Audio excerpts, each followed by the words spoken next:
Maintenant, nous prenons l'Afrique. Je ne veux pas dans l'Afrique. Prenez l'Afrique. L'Afrique, avec toutes les richesses qu'elle possède, les diamants, les ors, le pétrole, tout. Vous pensez que les autres vont vous regarder comment? Avec joie et plaisir, hein?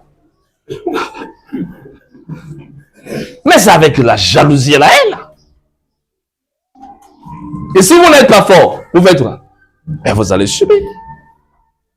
Maintenant, comme on est encore ignorant nous-mêmes, on ne sait pas comment se dégager de ces influences négatives.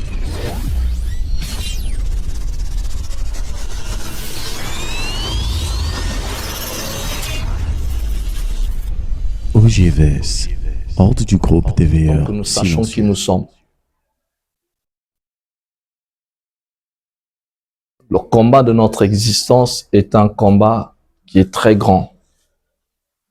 Mais en réalité, c'est un combat contre l'ignorance seulement. Je vais mettre le mot ignorance.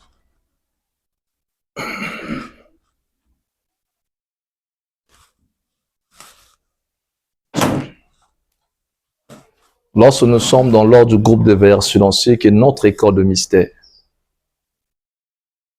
notre plus grande mission au sein de ces mouvements, c'est de combattre les ténèbres de l'ignorance. À partir des enseignements que nous donnons, l'ignorance, c'est l'obscurité. L'ignorance, ce sont les ténèbres. Et un initié digne de ce nom, qui connaît le chemin, c'est quelqu'un face à l'ignorance, il va se battre. C'est pourquoi avant nous, des grands esprits se sont battus contre l'ignorance.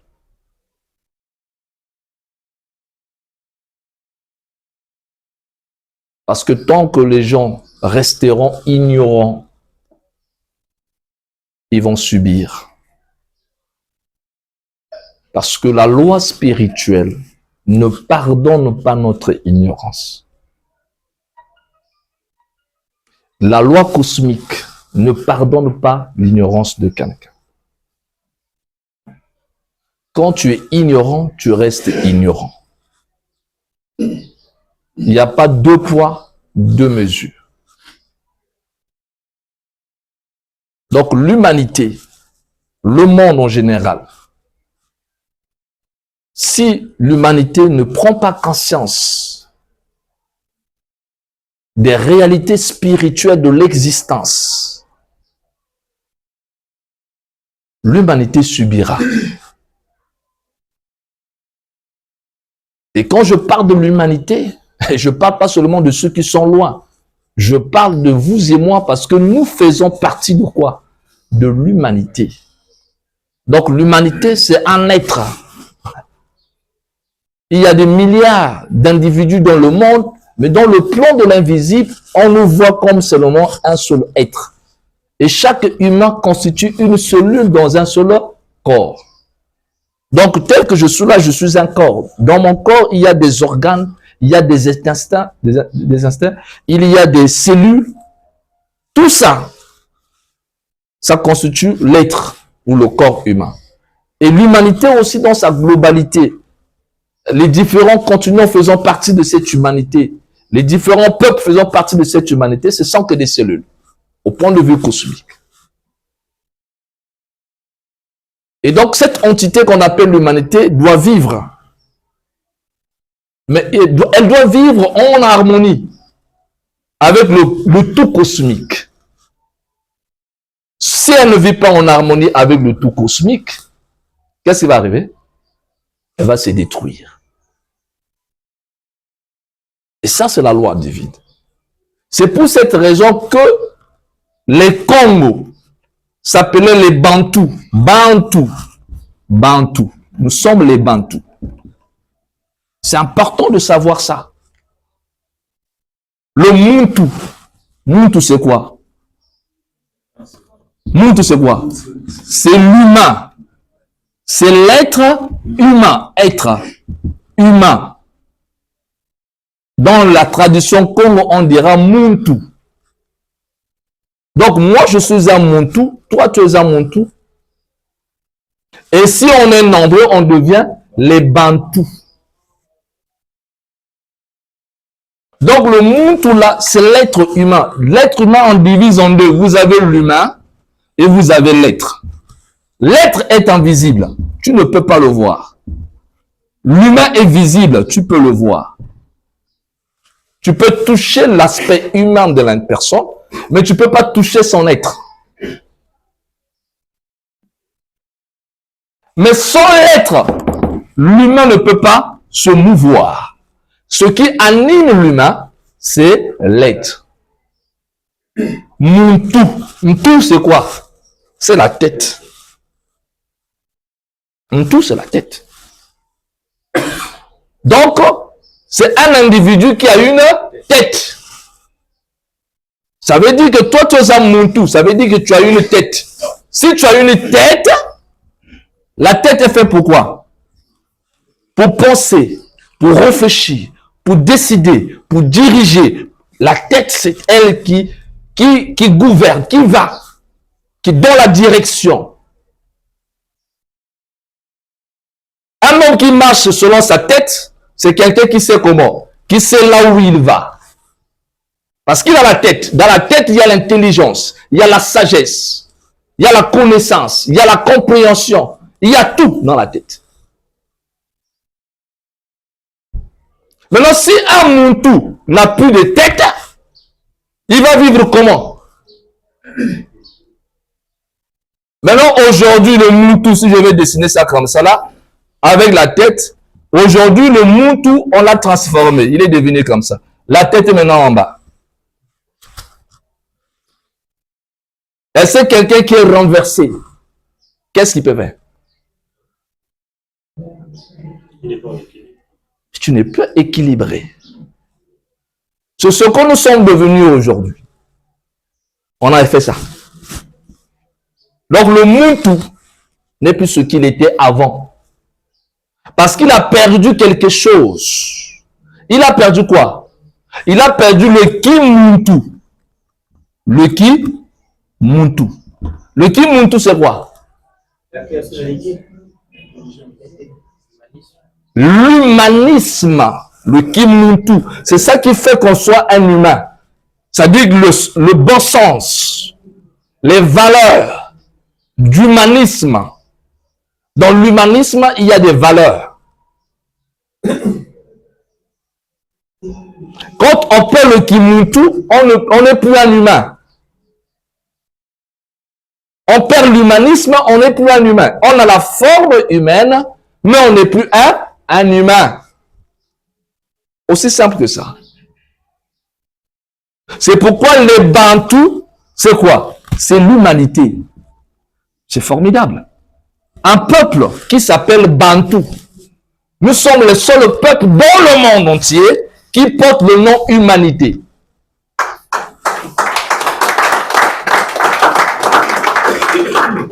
Le seul peuple dans le monde qui a pour nom humanité, Bantou. Les Bantous, ceux qui ont quitté depuis l'Égypte, Ngipiti, et qui ont traversé jusqu'en Banza Congo. Mais ces Bantous-là, dans lesquels nous sommes, vous et moi, ces Noirs-là, c'est pas par hasard qu'ils s'appelaient Bantous. Parce qu'ils étaient quoi? Ils portaient la destinée de l'humanité avec eux. Donc eux, les Bantous, ne faisaient pas de différence. Ça veut dire que si tu es là, ça veut dire que tu fais partie de l'humanité. Donc tu es un humain. Moi, je suis un humain. Donc ensemble, nous constituons quoi? Nous constituons l'humanité. Et pour qu'on vive ensemble, nous devons avoir le Kimuntu. C'est fini. Dès qu'il y a le Kimuntu, nous évoluons. Nous progressons, nous avons tout ce que nous voulons passer dans le Kimuntu, nous serons en harmonie avec la nature et ses esprits. Et c'était des valeurs de base de la tradition que nous appelons égyptienne. L'Égypte, qui est à la base de la civilisation avait déjà compris tout sur l'humanité. C'est pourquoi une science avait été donnée par Hermès Trismégiste, le 3 fois grand, basée sur la maîtrise des lois spirituelles. Cette science s'appelle la sagesse primordiale qu'on appelle la magie. Mais les détenteurs de cette magie, c'est les Bantous. Et tout ce qui va venir dans le cadre de la spiritualité, qu'elle soit une spiritualité qui va de l'Inde, du judaïsme, d'Israël, peu importe, les ramifications, les racines, les bases et les fondamentaux de ces spiritualités, c'est la tradition bantou.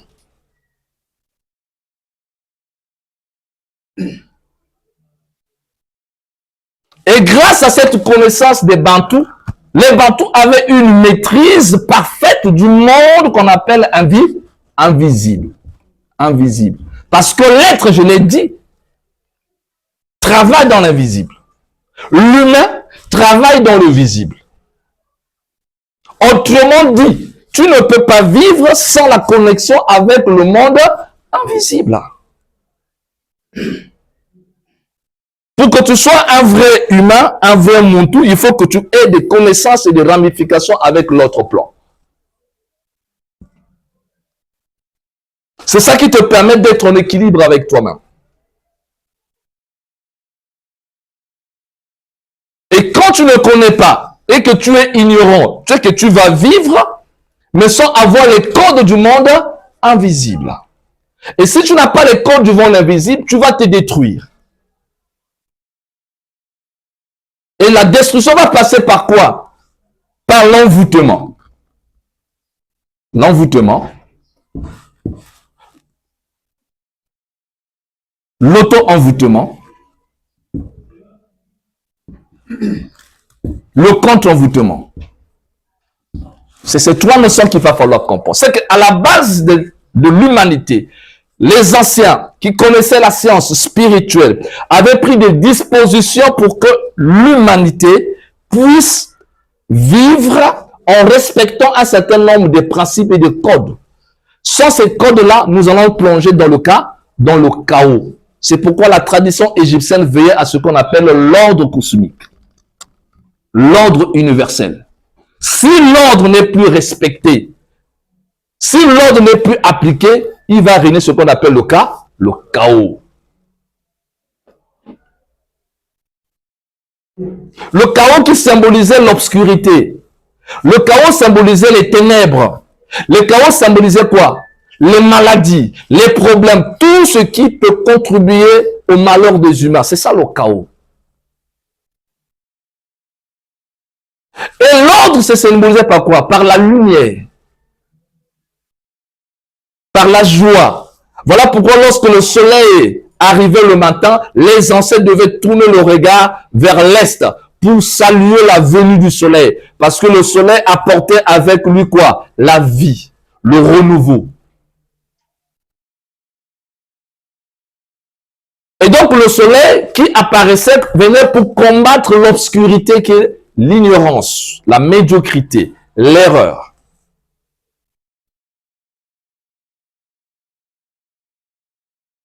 Et les anciens avaient pris toutes les dispositions dans leur mythologie pour nous expliquer comment est-ce que le chaos pouvait s'introduire dans la création. Vous avez donc le mythe des créations qu'on appelle le mythe d'Isis et d'Osiris. Quand vous prenez le mythe d'Isis et d'Osiris, le mythe est assez clair, assez logique. Parce que dès le début de ce mythe, déjà, on nous parle du premier couple humain, d'Isis et Osiris, qui était évidemment en train de régner sur la terre d'Égypte, mais en paix. Pendant que Osiris était le roi, le peuple était en paix, dans la joie, dans la prospérité, dans le bonheur. Pourquoi? Parce que celui qui était à la tête d'Égypte, c'était un vrai Muntu.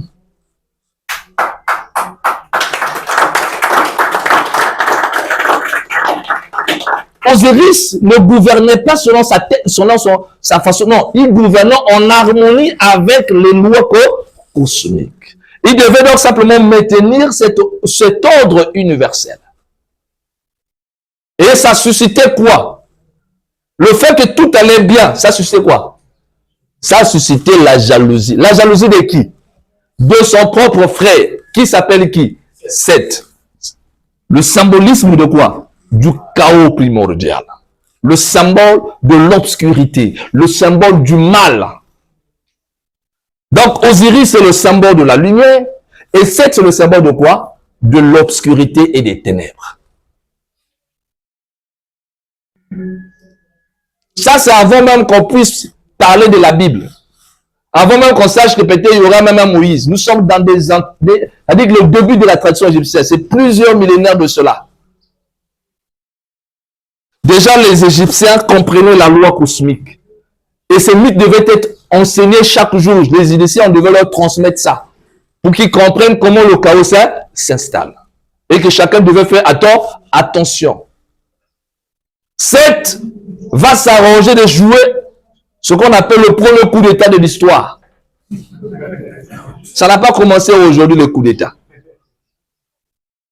Piéger son frère Osiris. Pour l'avoir. Et on a tué Osiris. En complicité, bien entendu, avec les autres. Et sachant que Osiris a des capacités spirituelles, Seth s'est dit non, il faut que je le coupe en plusieurs morceaux. C'est la seule façon pour qu'il ne revienne plus. On a coupé le corps en plusieurs morceaux. Et on a répandu les morceaux dans toutes les terres d'Égypte. Le pied, on a mis là-bas. Les yeux, on a mis là-bas. La tête, on a mis là-bas. C'est ça la légende. Osiris a été séparé en plusieurs morceaux. Mais malgré ce qu'a fait Seth, la jalousie qu'il avait l'a mené à agir physiquement, à séparer. Dieu, merci, Isis, son épouse, n'a pas croisé les bras. Elle s'est battue pour aller chercher chaque morceau, rassembler chaque morceau, jusqu'à ce que le corps d'Osiris a été reconstitué. Et par la magie d'Isis, elle a travaillé ce qu'on appelle la résurrection d'Osiris. Elle a appliqué sa magie pour que Osiris revienne à la vie. C'est la première résurrection. Donc la notion de résurrection, c'est bien avant. Bien avant. C'est pas des trucs qui viennent après. Non, c'est bien avant. Et quand Osiris revient à la vie, l'union d'Isis et d'Osiris a donné naissance à Horus, le fils de Dieu. Un enfant qui est né par la volonté de Dieu. Et parce que Horus, c'est lui qui devait détruire Seth. Ça, c'est la mythologie. Autrement dit, ici, nous avons le principe de la lumière et le principe des ténèbres. Nous retrouvons la même image dans les Écritures bibliques, avec la création simplement. Dès qu'il y a création d'Adam et Ève, après il y a eu naissance de Caïn et Abel, mais dès que Caïn et Abel a commencé à constituer l'humanité, qu'est-ce qui est arrivé? La jalousie a commencé. Caïn, par jalousie, va faire quoi? Tuer son propre frère Abel. Par jalousie. Qu'est-ce que les anciens veulent nous faire comprendre? C'est important de comprendre ça. C'est comprendre que là où il y a des êtres humains qui sont ensemble, s'ils ne font pas attention, l'ordre qui était là sera détruit par le chaos. Et le chaos entrera par quoi? Par la jalousie.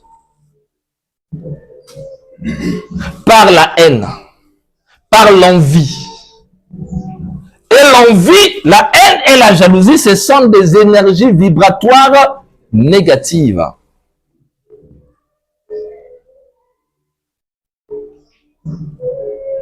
Et aujourd'hui, dans nos sociétés, ces traits humains-là, ne vont jamais changer. Tant qu'il y aura des humains sur Terre, ces éléments-là vont persister. Et c'est ce que, évidemment, nos frères de l'Église n'arrivent pas à bien représenter. Parce que le diable, Satan et tout le reste, mais oui, c'est le symbole de tout ce qui est sombre et obscur. Mais c'est d'abord humain. Le mal est humain. Le mal n'est pas divin. Ça n'a rien à voir avec des démons. C'est d'abord un problème des humains. Attention. Le mal est d'abord humain. Quelqu'un m'a dit un jour, pourquoi Dieu a créé le mal? Dieu n'a jamais créé le mal. Dieu a créé les humains et la nature, mais le mal, il est d'abord humain. C'est l'absence de l'ordre. Dès que l'ordre s'éloigne, le chaos s'installe. Dès que le bien disparaît, le mal fait quoi? Le mal fait son apparition. C'est naturel. Ce sont des lois cosmiques. Et tout ça est expliqué dans les nombres. 1, 2, 3, 4, 5. C'est ça le nombre magique. Jusqu'à 9. Tout ça, c'est ça le nombre magique. Quand tu 1, 2, 3, jusqu'à 9. Chacun de ces nombres que tu vois là explique une vérité universelle, cosmique, spirituelle. Donc si tu comprends ça, si tu sais compter jusqu'à 9 et que tu comprends ce que tu comptes, c'est que tu connais la magie. Maintenant, si tu ne sais pas compter jusqu'à 9 et que tu ne comprends pas le sens de chaque nombre, tu n'as pas encore compris la vie. La vie s'explique avec les nombres que tu vois là. 1, 2, 3, 4, 5, 6, 7, 8, jusqu'à 9. Il y a une explication mystique. Et chaque être humain sur terre est un nombre. Il faut que tu connaisses quel est ton nombre. Est-ce que ton nombre c'est 2? Est-ce que son nombre de toi c'est 3? Est-ce que c'est 4? Parce que parmi ces nombres, il y a des nombres qui vibrent négativement. Il y a des nombres qui vibrent positivement. C'est comme ça que l'univers a été constitué depuis le plan minéral jusqu'au plan végétal. Tout obéit à la loi de la dualité, de la polarité négative et de la polarité positive. Les électrons dans notre corps, tout. Donc si tu ne comprends pas déjà l'addition et la soustraction, le plus et le moins, les mathématiques que vous avez fait à l'école, et c'est la vie. Il y a des éléments dans la vie qui soustraient. Il y a des éléments dans la vie qui font quoi? Qui additionnent. Il y a des éléments qui multiplient. Il y a des éléments qui divisent. Quitte à savoir qui additionne et qui soustrait.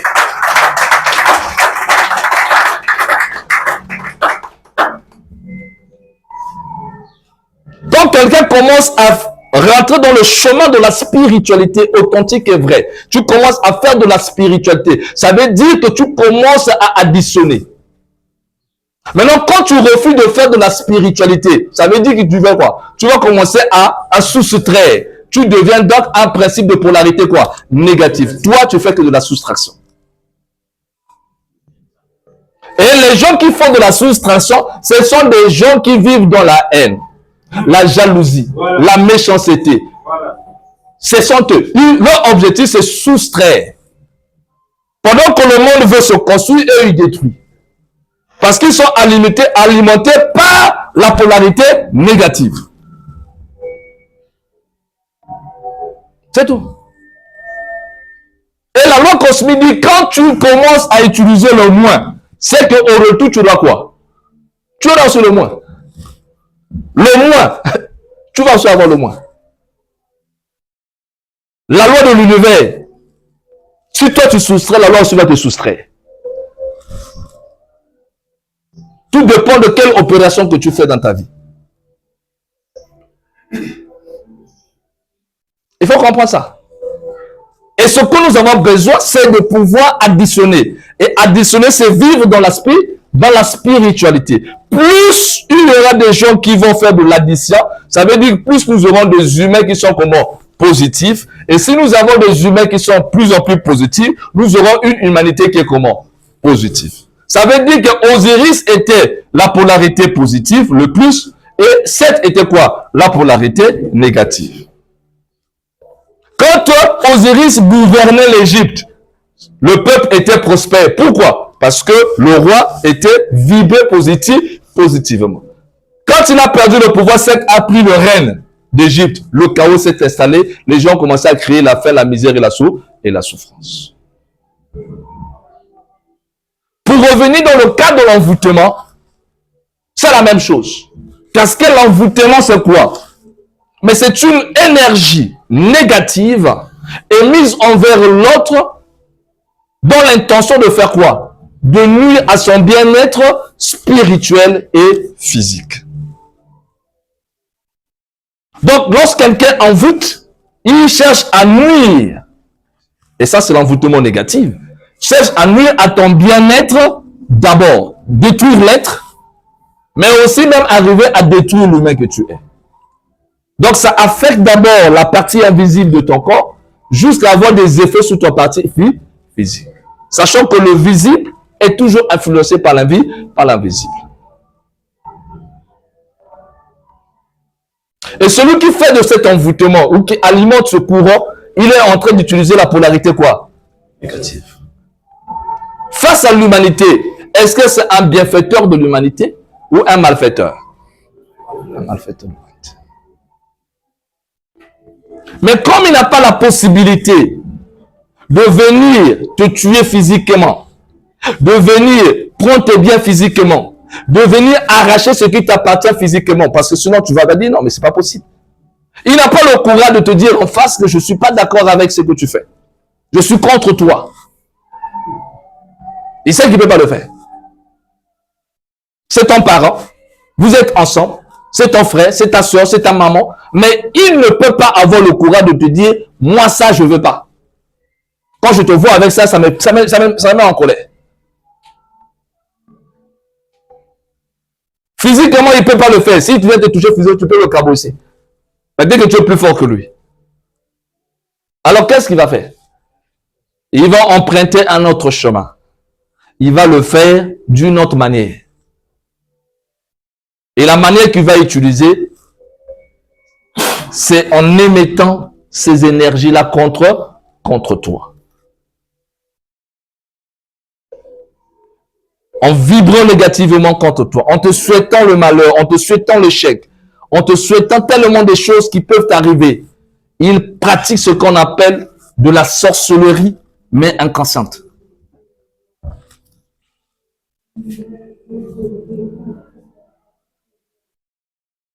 Parce que la sorcellerie est une forme de magie négative, donc il existe réellement de sorcellerie positive. Il envoie des mauvais rayons. Mais les rayons qu'il alimente, ce qu'il ne connaît pas, c'est que la magie, la sorcellerie, tout ça, s'il faut le dire, cette science mystique-là repose que sur deux choses. L'intention et la volonté. Donc même quelqu'un qui n'allume pas les bougies, qui ne sait pas, même s'il n'est pas professionnel, le fait simplement qu'il a de la jalousie, de la haine, de l'envie, ça là déjà, il est en train de pratiquer de la magie négative contre toi. Et cette énergie qu'il est en train de émettre devient pour toi de l'envoûtement. Ce qui peut faire que ça peut compliquer ton existence. Alors prends dans ta maison, je prends dans ton quartier, combien de personnes t'envient dans le quartier? Seulement ton quartier. Quand tu sors dans ta ruelle, il y a combien de personnes quand ils te regardent, ils ne sont pas contents de te voir. On appelle le mauvais œil. Tu prends maintenant dans ta propre famille. Ils sont combien? Tu prends maintenant là où tu vas travailler. Ils sont combien? Prends le nombre de ces personnes-là. Tu connais les mathématiques. Calcule. Imagine. Fais même la probabilité. Imagine qu'il y a 30 personnes qui émettent contre toi des vibrations négatives liées à la haine et la jalousie. Parce qu'ils ne se souhaitent pas, ils ne veulent pas te voir être heureux. Est-ce que tu as des capacités pour dégager tout ça? Leur intention de te nuire, associée à leur volonté de te voir souffrir, devient un pouvoir magique. Ça, tu montes ou tu descends. Ça n'a rien à voir avec la religion de quelqu'un. C'est de la science. Et si tu n'as pas la capacité de repousser ça, parce que tu n'as pas une pratique spirituelle solide, ça va avoir des effets dans ta vie. Toi, tu souhaites pour toi être bien, comme tout le monde, vivre bien, créer tes activités, prospérer, s'occuper de tes enfants. Ça, c'est comme ça tous nous vivons depuis notre enfance. Tous nous aspirons à être bien. Mais est-ce qu'on connaît la réalité? C'est que la réalité est le contraire. Et chaque fois que tu accumules les biens dans ta vie, sache que tu es en train encore de renforcer le niveau et l'intensité de ton combat. Là, je ne parle pas encore de vampires sorciers, je parle des humains naturels, comme toi et moi,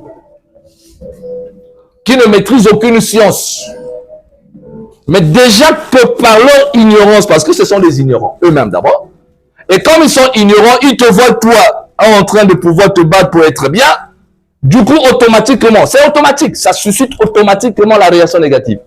Et ces gens-là, étant ignorants, ils vont pas arrêter. Ils vont continuer encore. Donc, plus toi, tu veux chercher à être bien, plus eux, leur haine et leur vibration continuent. Maintenant, si toi, tu ne connais pas comment faire pour te défendre, parce que ta religion t'a pas expliqué ça. Parce que là où tu vas, on t'a pas expliqué tout ça. Tout ce que tu sais, c'est que prier, c'est une habitude. Je vais à l'église et je reviens à la maison, j'ai fini de chanter Alléluia, Amen, c'est bien. Je suis pas contre la prière. Mais à un moment, il faut qu'on puisse évoluer pour qu'on arrive à comprendre qu'il faut que nous passions de la prière dogmatique et ignorante vers une prière beaucoup plus pratique et scientifique. Parce que si c'est des prières dans le sens où on a l'habitude de le faire, en fait, on va simplement pour faire plaisir aux gens. Et, si je viens pas dimanche là-bas, si je rencontre un... Mais on ne se rend pas compte qu'on est dans un univers dangereux. Parce que l'école, la société n'arrive pas à avoir le courage de nous dire la vérité. Et tout a été masqué. Sauf celui qui atteint l'éveil commence à se rendre compte que c'est dangereux. Celui qui n'a pas atteint l'éveil, il ne se rend pas compte de ça. C'est pourquoi nos ancêtres, nos parents qui connaissaient la tradition mystique ne pouvaient pas permettre que les enfants vivent comme ça là. Il faut toujours qu'on mette quelque chose, un support, quelque chose qui soutient l'individu. Parce que peut-être qu'il n'a pas la conscience de pratiquer la spiritualité, la prière et tous les jours. Qu'est-ce que tu fais? Il faut lui mettre un support de protection qui va agir de façon automatique. C'est ce que nous appelons le Nkisi. Parce que nous vivons dans l'envoûtement. En commençant dans nos familles. Les gens alimentent un courant de haine et de méchanceté. Déjà dans les familles. Dans les quartiers. Et quand vous rentrez maintenant dans les cellules spirituelles comme la nôtre et bien d'autres, là où les gens se retrouvent, mais c'est encore, là aussi, on vient encore alimenter le même courant. Maintenant, nous prenons l'Afrique. Je ne veux pas dans l'Afrique. Prenez l'Afrique. L'Afrique, avec toutes les richesses qu'elle possède, les diamants, les ors, les pétroles, tout. Vous pensez que les autres vont vous regarder comment? Avec joie et plaisir, hein? Mais c'est avec la jalousie et la haine. Et si vous n'êtes pas fort, vous faites quoi? Ben vous allez subir. Maintenant, comme on est encore ignorant nous-mêmes, on ne sait pas comment se dégager de ces influences négatives. Parce que, qu'est-ce qui compose une société? C'est l'ensemble des individus de cette société. Si une société est constituée de 10 personnes, et que les 10 personnes qui constituent la société, ou les 8, donc la majorité, sont ignorants, quel est le résultat que vous allez obtenir de cette société? La médiocrité. Maintenant, comment est-ce que cette société peut prospérer? Être bien, attirer le bonheur, dans le hasard et par la volonté de Dieu. On devient bien, on devient riche, donc, par le hasard, la volonté de Dieu. Ça n'existe que dans la tête des ignorants. Toi-même, en tant qu'individu, tu veux être bien dans ta vie, être heureux dans ta vie, je ne sais pas quoi, tout ce que tu veux là, c'est bien. Comment tu vas faire pour pouvoir l'avoir? Par le hasard? Non, non, non. Il te faut quelque chose. La connaissance. Des principes mystiques, universels. Il te faut vraiment connaître. Plus tu grandis en connaissance, plus tu t'enrichis intérieurement. Et plus tes biens et tes avantages sont comment? Sont protégés. Parce que tu vas allumer le feu spirituel qui se trouve à l'intérieur de toi. Par tes invocations, tes prières, ta façon de travailler ta spiritualité, plus tu vas faire ça, plus tu dégages la lumière, ça va attirer des haines, mais si tu sais comment le travailler, ces forces-là ne pourront rien faire. Parce que quand quelqu'un va émettre les énergies négatives pour te nuire, le rayonnement magnétique que toi tu dégages va faire quoi? Va écarter cela.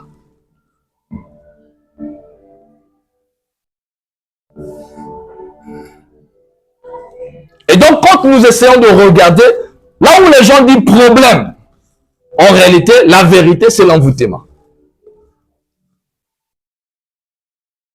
Parce qu'un être humain qui est en connexion avec les lois cosmiques, c'est quelqu'un pour qui la vie est une solution.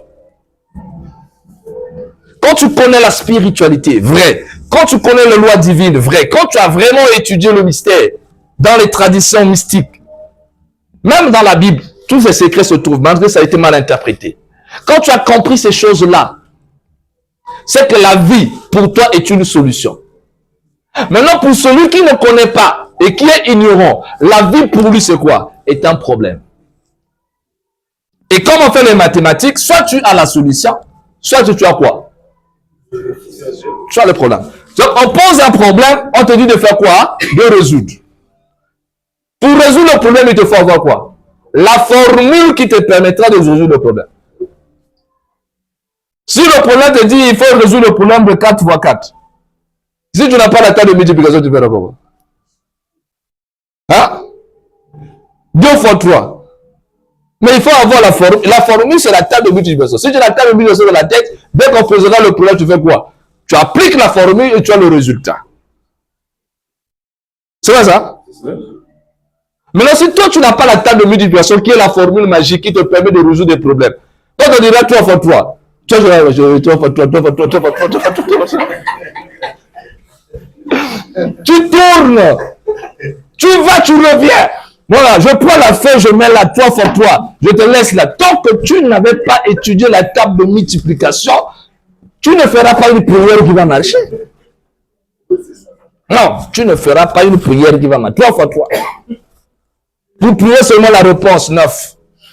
Là, si tu ne connais pas, tu vas rester là debout. Tu tiens le cahier, tu tiens le stylo, tu tires, tu réfléchis, tu te mets à mâcher le stylo. Quand tu ne connais pas, tu ne connais pas. Il n'y a pas autre chose à faire. Et c'est comme ça que vit aujourd'hui le noir africain. C'est ce que je veux dire. Pas le noir d'hier.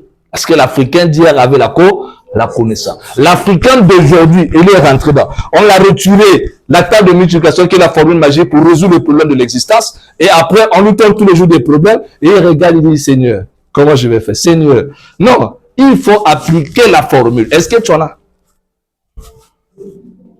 Tant que tu n'as pas la formule, tu ne feras rien.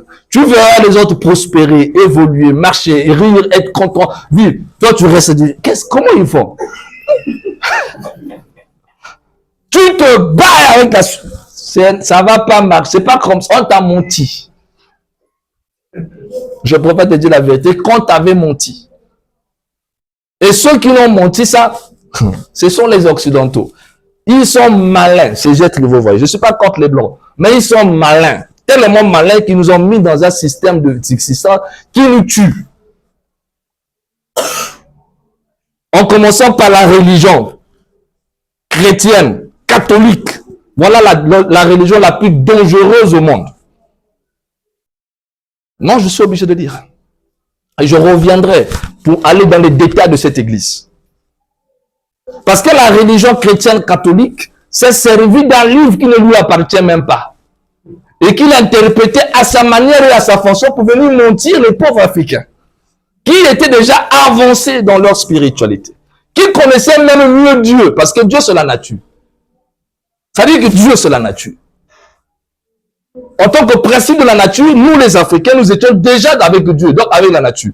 Parce que nos ancêtres, nos parents ne peuvent rien faire sans consulter les génies du feu, de la terre, de l'eau, de l'air. Ils maîtrisaient les 4 éléments.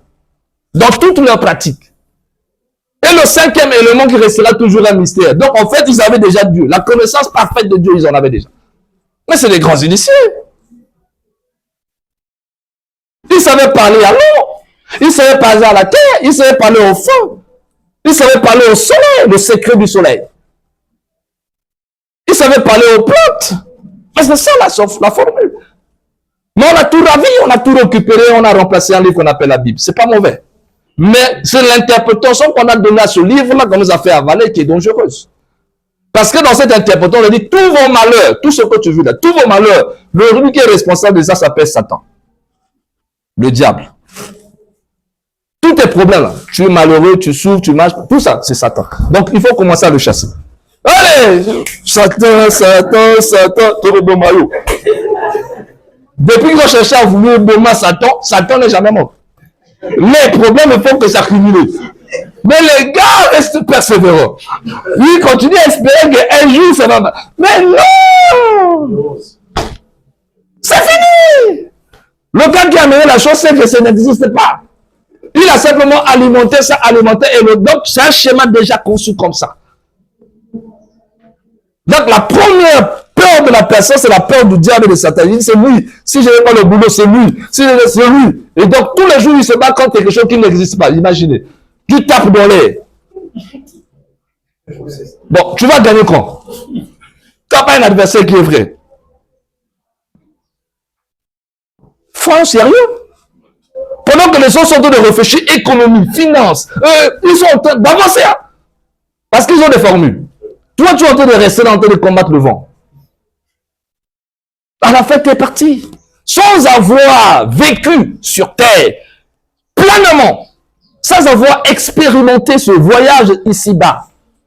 Parce que tout ce temps-là, tu as vécu dans l'ignorance. Dans la croyance. Tu penses que si on te montre la vérité, ça veut dire que tu fais mal à Dieu. Le Dieu de ta religion et de ta croyance. Mais non, mais Dieu, c'est la nature. Et la clé même du mystère de Dieu, c'est toi. Parce que tu n'as que 2 livres qui sont vrais. Le reste des livres, ce sont que des copies. La Bible, le Coran, la Bhagavad, ce sont que des copies de la vérité. Le seul livre qui est vrai, il n'y en a que 2 dans le monde. Le premier livre, c'est le livre de la nature. Ça, c'est le livre de Dieu. Nous allons partir, d'autres vont venir. Ce livre-là restera toujours là. C'est là lequel que tu veux piocher tous les secrets de ton existence. Et Salomon disait, contemple la nature et tu deviendras sage. Observe les fourmis et tire. Voilà, voilà. Donc lui déjà, Salomon, le roi, il savait l'importance d'aller puiser la connaissance dans la nature. Et ça, c'est l'Afrique. Ça, c'est l'Afrique. Le deuxième livre, c'est le livre de l'homme, c'est toi. Tu es un livre vivant. Un livre vivant. Maintenant, si toi, tu ne connais pas que tu es un livre de Dieu, tu vas aller chercher le livre. Mais il faut apprendre à te lire. À lire ton livre de vie. Toi-même, tu es un livre. Et si tu n'as pas les codes de lecture de ton livre, tu ne sauras pas. Il faut que tu apprennes l'alphabet spirituel pour commencer à comprendre ton corps et son fonctionnement, visible et invisible. Commencer à contempler la nature pour comprendre le langage de la nature. Ces 2 livres vont te permettre de comprendre le langage du monde invisible. Donc, lorsque la nature, l'invisible parle, la vie parle, tu es en train de déchiffrer son langage. C'est là que tu vas comprendre que là où il y a un problème, celui qui connaît le code dit, oh, ça c'est la solution. L'autre est en train de pleurer, toi tu ris. Parce que vous n'avez pas la même capacité d'interpréter le langage invisible de l'existence.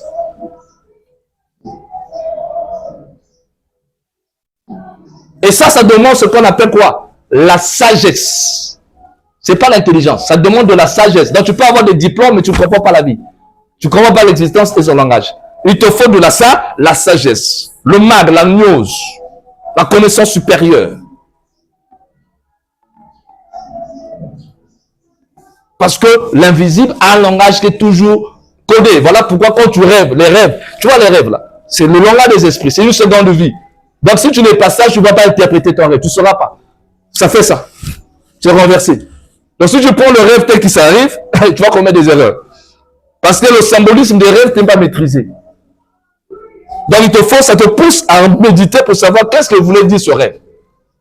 Et c'est comme ça que parlent les esprits. Les esprits ne parlent pas de façon logique. Les esprits parlent toujours de façon indirecte. Donc si tu viens avec les esprits, avec le cerveau humain, tu vas échouer. Maintenant, les gens ont voulu créer une certaine logique. C'est là qu'ils ont des problèmes. C'est l'ignorance. L'ignorance. Des doctrines sur quoi tu iras en enfer. Donc Dieu d'amour va créer un enfer pour envoyer les gens pour aller faire quoi? Et qu'est-ce qu'il va gagner? S'il envoie les gens en enfer, il va gagner quoi? Et depuis longtemps, les gens acceptent ça. C'est-à-dire qu'ils sont convaincus que oui, il y a l'enfer, frère, il faut faire attention, tu iras en enfer. Et on a fait avaler ça chez des gens qui l'ont accepté, qui croient à ça, qui sont convaincus. Non, non, non, c'est trop. Et si tout un peuple, dans leur tête, pense que nous commencerons à être heureux quand nous serons au paradis. Donc ici, là, on doit souffrir. Et quand nous allons mourir, c'est là où la vraie vie va commencer. Donc on commence à vivre dans le paradis. Sur terre, là ils peuvent, donc là, ils souffrent pour eux.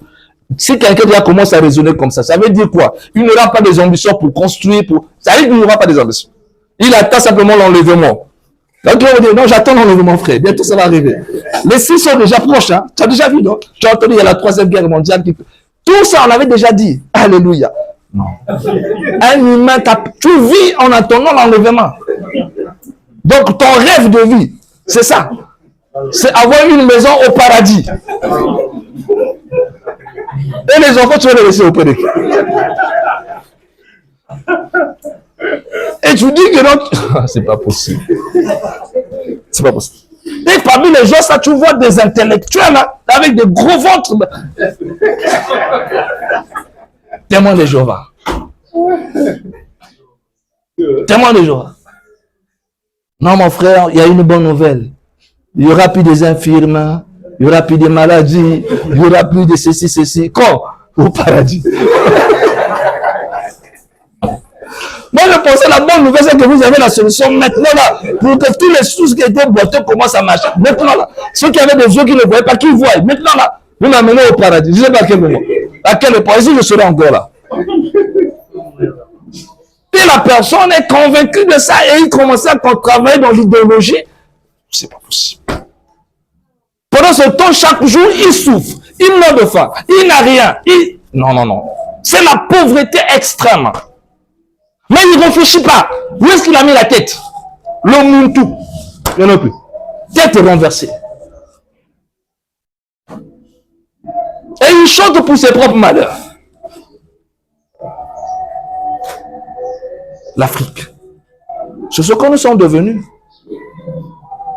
C'est ce que nous sommes devenus. Et ça, il n'y a pas un autre mot pour expliquer tout ça. Ça s'appelle l'envoûtement. Il n'y a pas d'autre mot. Le seul mot pour expliquer ça, c'est de l'envoûtement. Donc, les personnes sont envoûtées. Dans l'envoûtement, c'est de l'envoûtement. Parce qu'un être humain sensé ne peut pas rentrer dans ces telles idéologies. Avec des croyances fantaisistes. Heureux les pauvres, car les royaumes de cieux leur appartiennent. On a récupéré la partie, on a fait avaler ça aux gens. Donc, plus les pauvres, il dit, frère, heureux les pauvres. Ça veut dire qu'être pauvre est synonyme de sainteté. Si tu es pauvre, c'est que tu es saint. Et si tu es riche, c'est que tu n'es pas saint. Les riches n'hériteront pas le royaume de Dieu. Quand vous dites ça à quelqu'un qui vous l'avez fait avaler à un enfant, l'enfant ne peut plus rêver d'être riche. Automatiquement, il va plus rêver. Et s'il ne rêve pas de devenir riche, il ne pourra pas attirer la richesse. On ne peut qu'attirer ce qu'on aime. Donc, toi, tu n'aimes pas l'argent et la richesse, tu vas attirer ça comment? Explique-moi. Ça va venir chez toi par hasard. Tu n'aimes pas l'argent et la richesse. Tu vas l'attirer comment? Mais David a dit, tu n'aimeras pas Dieu et maman. Maman, ça dit le Dieu de la richesse. Donc, tu dois haïr la richesse pour aimer Dieu. Mais Dieu là, c'est qui?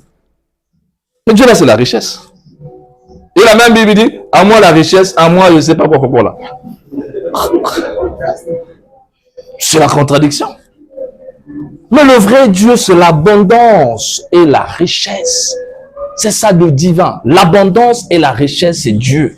La nature que tu vois là n'est que richesse. C'est la couleur verte. La couleur verte, c'est la couleur de la richesse et de l'abondance. C'est pourquoi la bougie verte est utilisée dans les invocations de richesse le jeudi. Donc, c'est la richesse. Et c'est la couleur verte. La nature, elle est verte. C'est la richesse. Et quand tu sèmes les graines, tu vois bien que la loi de l'abondance s'accomplit. Tu sèmes une graine, ça se multiplie. Comme disait le maître d'ailleurs lui-même. À celui qui a, on ajoutera encore plus. À celui qui n'a pas, on fait quoi? On ôtera même le peu qu'il avait. Ça veut dire on va soustraire. Plus tu n'as pas, plus on soustrait. Donc les pauvretés, on enlève quand tu deviens encore de plus en plus pauvre. C'est comme ça que la loi fonctionne. Ça se négocie pas. Il te faut avoir des graines pour commencer à espérer manger les maïs. Toi, tu n'as même pas une seule graine. Mais tu veux manger les maïs comment? Par la foi. Par la foi. Non, non, non. Il te faut d'abord avoir les graines et la connaissance des planter. Et là, tu peux espérer manger les maïs par la foi. Mais si tu n'as pas d'abord les graines et tu n'as pas la connaissance comment il faut planter, et après tu restes comme ça là et tu imagines. Non, ça ne peut pas marcher. Ça là, ça ne peut que marcher quand tu as quitté le corps, c'est-à-dire dans la 4e dimension. Et ici sur terre, ça ne passe pas. Il faut que tu plantes. Il faut que tu te salisses les mains. Il faut que tu laboures la terre pour que tu aies des résultats. Et c'est de la science. C'est naturel. Ce n'est que normal. Donc les gens sont envoûtés. Et ça, il faut sortir de l'envoûtement. Il y en a plusieurs types d'envoûtement. Plusieurs formes d'envoûtement. Et quand quelqu'un est envoûté comme ça, là, tu vas voir des gens te passer des jours, avec qui n'a rien, mais il est assis quelque part, jouer aux dames, jouer au ludo, parler seulement de la vie des gens et des stars qui ont réussi. Toute la journée, il te parle de tel, il connaît l'histoire de tout ce monde-là, mais il passe au temps. Demain, il revient encore, il est là, il ne bouge pas. Est-ce que ce monsieur est conscient? Mais il a une famille, une femme et des enfants. Mais il reste assis. Il ne fait rien. Il a peut-être de parler seulement sur les gens. Faire du commérage. Parler des histoires des autres. Est-ce que cette personne est vraiment un individu normal? Il dit, il n'y a pas de boulot, non? Le gouvernement, il n'y a pas de boulot. Et il attend ceux qui passent pour pouvoir poser la main. Grand. Il n'y a pas petit quelque chose là. Grand. Donc, ta vie, jusqu'à quel âge tu vas commencer à rester là, quémander? Il faut se réveiller. Tu as des facultés. Tu as l'intelligence. Tu as le pouvoir. Tu as tellement beaucoup de choses que tu ne te rends pas compte. Comme j'ai l'habitude de dire, il n'y a pas de pauvres dans le monde. Il n'y a que des ignorants. Il n'y a pas de pauvres. Dans le monde, si on vous dit qu'il y a des pauvres, c'est faux. Il n'y a pas quelqu'un qui est pauvre dans le monde. Il n'y a que des ignorants dans le monde. Il ne faut pas mentir les gens. Tout être humain que tu vois est riche et est une richesse. Chaque être humain que tu vois est riche et c'est une richesse. Le problème qu'il a, c'est qu'il est encore envoûté. Il faut qu'on le désenvoûte. On dégage les énergies négatives, on lui ouvre les yeux et il prend conscience qu'il est riche. Il ne faut pas confondre le fait que tu sois fauché et le fait que tu sois pauvre. Deux choses différentes. On peut être fauché pendant des périodes, mais être pauvre, c'est un état d'esprit. C'est un comportement. C'est une manière de vivre. C'est un mode de vie. C'est que le pauvre a créé sa stratégie. Sa stratégie s'appelle la pauvreté. C'est ça qui lui permet de vivre dans la société. C'est une stratégie. Il pensait que c'est une stratégie qui va marcher. Il y a des gens qui vont en Europe. Ils sont en Europe, hein, mais ils se sont inscrits dans la liste des pauvres pour qu'on les vienne en aide chaque fois. Comme ça, là, chaque fois, ils viennent prendre de la nourriture. C'est pas quoi là. Je parle là. Bon, est-ce que quelqu'un de sérieux peut aller s'inscrire quelque part? Non, pourquoi? Quel que soit le pays dans lequel on m'envoie, même si là-bas, je ne connais personne, moi, être humain je vais créer, parce que Dieu, c'est le pouvoir créateur. Dieu, c'est le pouvoir conservateur. Dieu, c'est le pouvoir destructeur. Donc, tu as trois pouvoirs. Et toi, tu es le fils de Dieu, donc tu es la réplique du divin. Tu as ces trois pouvoirs. Le pouvoir créateur, le pouvoir conservateur et le pouvoir destructeur. Les makukumatatu, malamba kongo. Tu as la magie avec toi. Tu peux la manifester. Dès que tu vas la manifester, ça va arriver. Et tu vas t'en sortir. Et qu'est-ce qui fait que ça ne marche pas? L'ignorance, la médiocrité. Il y a deux façons de souffrir dans la vie. La souffrance que tu t'imposes toi-même pour te libérer et la souffrance que les autres t'imposent par le regret parce que tu n'as pas fait ce qu'il fallait faire. Ceux qui arrivent, ce sont ceux qui se sont imposés la souffrance eux-mêmes. Pour se discipliner, pour travailler sur eux, pour se libérer de leur plus grand adversaire qui est eux-mêmes. Parce que ton vrai Satan s'appelle toi. L'église ne peut pas te le dire. Ton vrai Satan que tu cherches à chasser, c'est toi. Parce que quand tu te vois dans le miroir, tu as en face de toi ton meilleur ami et ton pire ennemi. S'il y a quelqu'un qui va te détruire, c'est toi. C'est toi. Tu ne comprends pas ça? Allez, je ne comprends pas. Mais oui, la personne qui va te détruire, c'est toi-même. Il faut que tu arrives à connaître qui est ton ennemi. Quand Osiris a été trahi, c'est pas Seth. C'est l'allégorie. Mais Seth, c'était qui? C'était son parent. C'était son pupille. Caïn, qui l'a trahi? Abel plutôt. C'est Caïn. Caïn, c'était qui? C'était Caïn qui était avec lui. Chaque fois que tu te promènes, il y a un ombre. Tu as l'ombre. L'ombre. Quand tu as le soleil, il y a quoi? Il y a l'ombre. L'ombre là, c'est qui? C'est une partie de toi-même. Et chaque être humain qui se promène a toujours son côté négatif. Il faut connaître le diable en toi. Qui est ton diable? Mais c'est lui qui va te détruire. Quand il s'agit de te réveiller pour appliquer les formules spirituelles et magiques, lui qui est en toi, qui est ton obstacle, il va te dire quoi? On dort, on dort. Dès que tu vas te mettre au lit pour dormir, l'attaque se fait mystiquement. Ça, c'est si l'ennemi arrive à te terrasser, c'est parce que toi tu dormais. Parce que tu n'as pas fait ce qu'il fallait. Parce que tu n'es pas un guerrier. Parce que tu ne sais pas encore faire la distinction entre toi et tes corps. Tu ne connais pas quand ton corps physique parle. Tu ne connais pas lorsque ton corps émotionnel parle. Tu ne connais pas quand ton corps mental parle. C'est-à-dire que pour toi, tu ne connais pas. Tu ne connais pas faire la différence sur toi-même. C'est-à-dire que le corps physique parle, tu prends. Le corps émotionnel parle, tu prends. Le corps mental parle, tu prends et tu suis. Donc en fait, tu es esclave de toi-même. Parce que tu as oublié que le corps que là, ce sont que des véhicules qu'on t'a donné pour que toi qui es le roi et la reine, tu puisses gouverner. Et toi, au lieu de gouverner, tu as laissé maintenant tes corps te diriger. C'est comme quelqu'un qu'on a mis sur un cheval. Au lieu que lui oriente le cheval, c'est le cheval qui décide là où il faut partir. Donc quand le cheval dit j'ai faim, vous allez faire quoi? Vous vous arrêtez et le cheval mange. Quand le cheval dit je vais pisser, vous vous arrêtez, vous pissez. Quand le cheval, donc maintenant, quand c'est comme ça, tu vas aller où?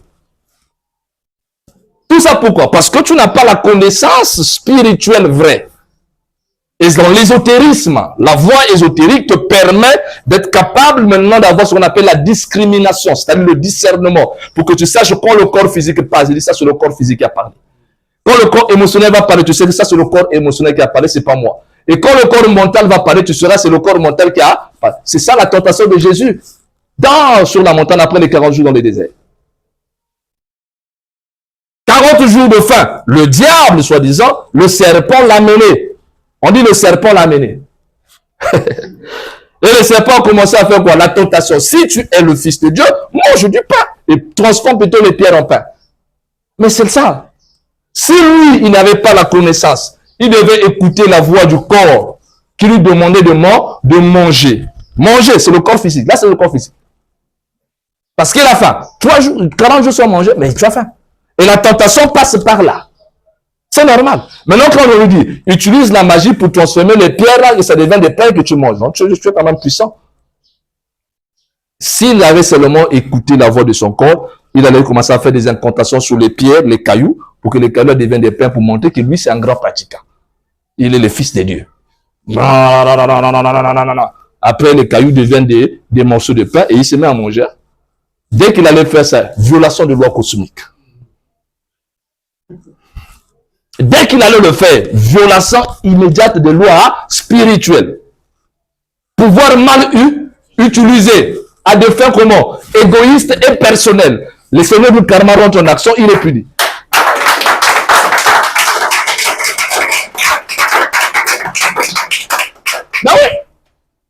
Mais comme il était déjà le maître, il avait la maîtrise des lois cosmiques, il dit non, l'homme ne vivra pas du pain seulement, mais de toute parole qui sort de la bouche de Dieu. Donc je peux me nourrir par l'esprit. Ce n'est pas le moment d'utiliser le pouvoir sur ça, je vais supporter la faim. Tu ne peux pas me dominer. J'ai d'abord le devoir spirituel à accomplir. Voilà un homme accompli, qui sait faire la différence quand il faut manger et quand il ne faut pas manger. Mais toi, tu coupes la méditation, la prière, parce que le corps demande. Chaque fois que tu arrêtes. Donc, tu arrêtes ta méditation, ta prière, tu arrêtes tout. Tu vas d'abord dans la cuisine, tu finis de manger, après tu reviens encore. Tu n'as pas de discipline spirituelle. Et donc, comme tu n'as pas de discipline, tu ne peux pas commander aux éléments. Et quand tu n'arrives pas à commander le corps physique, c'est que tu ne peux pas commander à la terre. Les esprits de la terre ne t'obéiront pas, quel que soit. La terre va commencer à t'obéir quand le corps physique sera comment? Bien maîtrisé. Première initiation. Première initiation. La maîtrise du corps. Quand le corps, le prêtre, on peut continuer l'allégorie. On l'amène encore. Si tu es le fils de Dieu, tu sors les montagnes là, tu sautes. Je ne sais pas comment là. Il est dit quelque part dans les Écritures, il ordonnera à ses anges de te porter dans ses ailes. Donc tu peux pour toi, c'est une tentation. Parce qu'il a le pouvoir. Il sait que le corps, l'esprit sait que il faut marcher, c'est fatigant. Mais tu vois, comment créer un formule, paf, on disparaît, on se retrouve directement à la maison. Au lieu de marcher comme ça. Le maître dit non, tu ne tenteras pas le Seigneur ton Dieu. Si c'était des mystiques africains, des pseudo occultes que je regarde là, il a maintenant la formule et le secret pour disparaître. Mais il va plus commencer à prendre les taxis. Le temps de prendre les taxis, j'ai la formule, mon frère. On disparaît, on se retrouve dans la chambre. Donc, on t'a initié dans les sens occultes, dans le loge pour que tu fasses comme ça. C'est comme ça qu'on dit le pouvoir. Hein? Non, on n'a pas dit si tu as le pouvoir là, c'est comme ça qu'il faut l'utiliser. Et tu dois savoir quand te servir du pouvoir. Et comment il faut se servir du pouvoir. Le pouvoir, il est bien. Mais quand il faut s'en servir. Et nos ancêtres qui avaient la sagesse comprenaient, savaient à quel moment il faut s'en servir. Ceux d'aujourd'hui, il faut faire attention. Dès que tu nous montres une formule, c'est parti. On l'avait dit de ne pas utiliser ça. Il dit, maître, il ne fallait pas me montrer ça. Non. Et la tentation continue. Donc cette tentation, c'est un problème de la non-maîtrise des lois spirituelles. Et quand on se sent envoûté, c'est comme ça là. Quand on est dans l'envoûtement, c'est comme ça. Parce que tu ne vas plus être conscient, tu vas commencer à faire des choses. Tu penses que c'est toi-même qui le fais. C'est toi-même qui bois. C'est toi-même qui fais tout ce que tu fais là-dedans. Mais en fait, ce n'est pas toi. Tu es derrière une influence maléfique qui cherche à te détruire. Quelqu'un qui est censé aller travailler quelque part, il est travaillé quelque part, il a eu du mal à avoir un boulot, on l'a tombé quand même le boulot. Mais il va pas au boulot. Moi, j'ai vu des gens comme ça. Quelqu'un qui est venu chez moi, maître, tous les jours il était là, conscient, maître. On a travaillé, le cosmique a béni, le gars a trouvé un emploi qui lui payait sur 1 million. Il faut aller en mer. Dès qu'il a commencé à toucher les premiers montants, c'est ton nom, il prend son temps de repos. C'est lui-même qui crée son repos. Lui-même crée son repos. Donc il a oublié qu'il a souffert. Il a oublié que même pour se déplacer, il fallait qu'il commande de l'argent. Il a oublié. En si peu de temps, il a oublié. Envoûtement. Et le monsieur se permet de louer, ça c'est sa maison là où il vit, de louer un hôtel où il doit dormir. À côté de lui, il louait l'hôtel. Payer sur, je sais pas si 75 000 sur 15 000 fois par jour. Envoûtement. Et quand il se met à boire, tu n'as pas idée. Tu n'as pas idée, tu ne reconnais pas la personne. Mais il a souffert, il a souffert. Il dormait dans une cuisine. Il m'a amené à lui à la maison pour que je regarde, en fait, que je sois content. Il pensait, s'il ne me montre pas ça, je ne vais pas peut-être l'aider. Il dit, maître, viens voir là où je vis. Il t'explique tous les malheurs. Tu as même pitié de la personne. Il dit, non, il faut que je l'aide. Or, l'invisible savait qu'il ne fallait même pas l'aider. Là, oui, la nature savait qu'il ne fallait même pas l'aider. Il y a des gens qu'on ne peut pas aider. Nous, par amour, on dit que je me suis torturé pour pouvoir l'aider. Invoquer les esprits pour que je ne pas. Bon, comme les forces nous aiment bien, on a fait grâce là. Ok, la vie a changé. Et le karma négatif de lui vient chez qui? Vient chez toi. Quand tu as voulu l'aider, prends son karma négatif, lui on le libère d'abord. Et quand on le libère, le gars maintenant commence à toucher les petits billets là. Mais il faut voir l'arrogance. Il faut voir l'arrogance. Il faut voir la vie qu'il mène. Il a perdu le sens de l'humain. Et j'ai eu pitié dans mon sanctuaire. Quand j'ai eu des rapports, j'ai eu pitié. Moi-même, j'ai eu pitié de lui. J'ai dit, qu'est-ce que j'ai fait? J'aurais pas pu l'aider.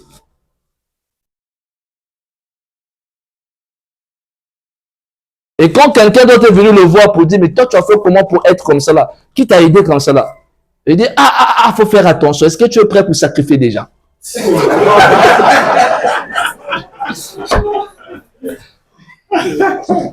Est-ce que nous, moi je l'avais demandé à quelqu'un. C'est comme ça qu'on salit notre image. Est-ce que moi je l'avais demandé à quelqu'un? Je n'ai pas demandé à quelqu'un. On a fait des invocations, on a fait la prière, on a fait la pratique. Mais pourquoi lui il commence à faire la publicité négative sur mon nom? En tout cas, quelqu'un dit, maître, il dit, tu es prêt à sacrifier? Tu blagues, hein? J'étais avec maître Anaël. Maintenant, est-ce que tu es prêt à sacrifier? Et les gens commencent à avoir peur. Vous voyez comment on fait? Toi, on t'a demandé quelqu'un. Tu m'as déjà vu te demander quelqu'un. Jamais. Ça va commencer comment? Mais ceux qui viennent faire, qui va à l'extérieur, ça c'est quoi? C'est la haine. C'est pour que l'autre ne soit pas quoi? Ne puisse pas trouver le chemin. Et il y a des gens aussi dans le jeunesse qui sont là. Lui, il vient pour lui. Mais n'explique pas chez l'autre. Allons-y, il y a le maître qui est là. Tu vas apprendre. Non, non. Il n'y a que lui qui vient. Mais les autres. Amène aussi les autres. Si toi, tu as trouvé que c'est bon ici, pourquoi tu ne peux pas demander à l'autre aussi, allons-y? Ben, tu vas lui dire, tu as l'argent pour donner au maître. Est-ce que moi, je t'ai demandé l'argent quand tu viens? Voyez-vous, c'est le mauvais cœur, le mauvais œil, la méchanceté humaine. Dans une société comme ça, nous ne pouvons pas évoluer. On ne pourra pas. Parce qu'il faut pousser celui qui est en train d'avancer pour que nous tous fassions quoi? Nous puissions tous avancer. Mais lui, il avance, vous le bloquez. Lui, il avance, vous le comptez carré. Lui, il avance, vous le jetez malheur. Donc, ça veut dire quoi? Il sera retardé. Et s'il est retardé, mais c'est tout le monde qui est retardé. Dans une famille, l'autre est en train de se battre pour s'en sortir. Tout le monde devient contre lui. Bon, il est rentré dans des trucs bizarres. Il est rentré dans des trucs bizarres. Donc, vous voulez que vous voyez qu'il soit malheureux. Donc, l'envoûtement, c'est quelque chose que nous vivons presque au quotidien. Mais c'est parce que le niveau de conscience spirituelle des peuples est encore comment? Très bas. L'éducation spirituelle qu'ils reçoivent ne leur permet pas de comprendre les lois spirituelles. La Bible mal interprétée les amène évidemment à alimenter un courant de haine et de méchanceté. Parce qu'ils sont incapables de se rendre responsables. La première règle te dit, en réalité, il faut être à 100% responsable de sa vie. Ça dit, il faut arrêter d'accuser d'abord les autres comme responsables de malheur qui nous arrive. Il faut commencer à d'abord être toi-même au centre. Même si c'est ton papa, ta maman, je ne sais pas qui, peu importe la personne, mais commence d'abord à dire, ok, c'est d'abord moi-même. Parce que si je n'avais pas de failles, eux, ils n'auront pas le pouvoir sur moi. C'est que c'est moi qui ai des failles. Donc, je dois commencer à faire quoi? À faire un travail sur moi-même pour que ces failles-là, ça s'arrête. Si l'ennemi du dehors peut réussir à te détruire de l'intérieur, c'est que déjà à l'intérieur, il y a un ennemi à l'intérieur. Il y a l'ennemi à l'intérieur. Si quelqu'un de dehors arrive à te détruire, c'est que déjà à l'intérieur, il y avait quelqu'un qui lui a ouvert la porte. Donc dans le monde mystique aussi, c'est la même chose. Si un sorcier du village arrive à te détruire dans la maison, c'est qu'il y avait quelqu'un qu'on a envoyé de la maison qui ouvre la porte aux sorciers de l'extérieur. Il y a quelqu'un qui constitue une porte pour les mauvais esprits. Sinon, ils vont monter par où? Donc, la question de l'envoûtement, c'est une question importante. Il faut désenvoûter les gens. Il faut désenvoûter les gens. Et le désenvoûtement passe par la purification. L'exorcisme. Il y a des rites. Il faut se purifier et se purifier régulièrement. Parce que chaque jour, quand tu quittes de chez toi, tu tournes et tu reviens, ton aura est empoisonné. Ton aura est empoisonné. Parce que les personnes que tu rencontres, ce ne sont pas des saints. Donc c'est très difficile, en commençant la journée le matin, jusqu'à arriver au soir sans que quelqu'un t'envoûte. C'est très difficile. Surtout chez nous. Chez nous, quitter le matin jusqu'au soir sans que quelqu'un puisse t'envoûter. Non, c'est difficile. Très difficile. Ça sera même un miracle. Parce que dès que tu quittes le premier pas, déjà depuis la maison, l'envoûtement commence. Dans la parcelle où vous vivez avec les autres, les voisins locataires, là, ça commence déjà. Quand tu sors là, ça commence. Tu rentres dans les bus, les moyens de transport, ça commence. Tu arrives au... C'est-à-dire que pour finir la journée avec une pesanteur positive, on sait que tu es un gaillard. Si tu réussis de commencer le matin jusqu'au soir, en étant dans des vibrations positives, en étant heureux, en paix, tu commences le matin jusqu'au soir dans nos sociétés-là, c'est que tu es un gaillard. Sinon, que dès que tu vas commencer bien le matin, là, avant qu'on arrive à 12 heures, tu as déjà changé l'état d'esprit. Déjà, tu as dû commencer à recevoir des choses. Tes vibrations sont déjà modifiées. Dans le temps, on arrive le soir, là, tu es déjà en baisse énergétique. Et si tu perds l'énergie positive, tu perds ton bonheur. En réalité, ce sont des voleurs du bonheur. On nous vole le bonheur chaque jour. Notre bonheur est volé chaque jour. Le vrai bonheur, il est d'abord spirituel. Tant que tu n'as pas le bonheur spirituel, tu n'as rien. Il n'y a pas de bonheur au sens matériel de terme. C'est une illusion. Non, c'est faux. Le vrai bonheur, il est d'abord spirituel.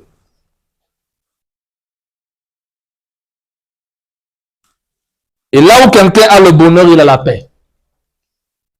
C'est facile. Tu n'as pas besoin que je t'explique beaucoup de sens occultes pour comprendre. Dès que tu perds la paix, ça veut dire que tu as perdu le bonheur. Dès que tu n'as plus la paix, il faut te dire que tu n'as plus le bonheur. Parce que ton âme ne vibre que dans la paix. Ce qui nourrit l'âme, c'est la joie et la paix. C'est ça qui fait que notre âme se nourrisse. Il se nourrit. Le corps, lui, se nourrit des nourritures que nous mangeons, de tout ça. Ok, c'est bien. Mais notre âme se nourrit de quoi? De ce qui élève. Donc la joie, la paix, les bonnes vibrations. Plus tu es entouré de ces genres de vibrations, plus ton âme se nourrit et plus l'âme se réjouit. Quand l'âme se réjouit de la positivité, il te communique, ton âme te communique les vibrations de quoi? Du bonheur. Ces vibrations du bonheur te purifient, te nettoient et dégagent tous les obstacles qu'on a mis autour de toi. C'est que quand l'âme se réjouit là, c'est comme si c'est un lion qui rugissait. Et quand le lion rugit là, tout ce qui est inférieur là fait quoi? Donc même si quelqu'un avait piégé des histoires, il ne peut pas lorsque ton âme se lève et se commence à se réjouir.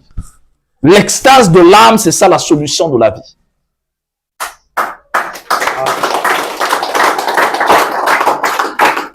Et ceux qui peuvent connaître cette extase, que ce sont des gens qui ont une vraie discipline spirituelle.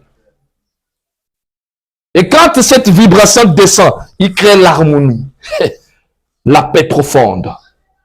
Et quand il commence à créer l'harmonie, si quelqu'un essaie de créer l'inharmonie autour de toi, que ce soit dans ta propre famille, dans le quartier, même tes propres enfants, il faut faire attention. Parce que dès qu'il va créer une vibration négative, il sera frappé. Parce qu'il va dégager une énergie positive. Donc tu as une protection par la lumière intérieure qui est en toi. Quand tu atteins ce stade, tu n'as plus besoin encore de talisman. Tu deviens toi-même ton propre talisman. C'est la haute spiritualité. Mais comme beaucoup d'entre nous, on est paresseux et qu'on n'a pas la capacité de travailler dur à ce stade-là, nous avons besoin de quoi? Des supports.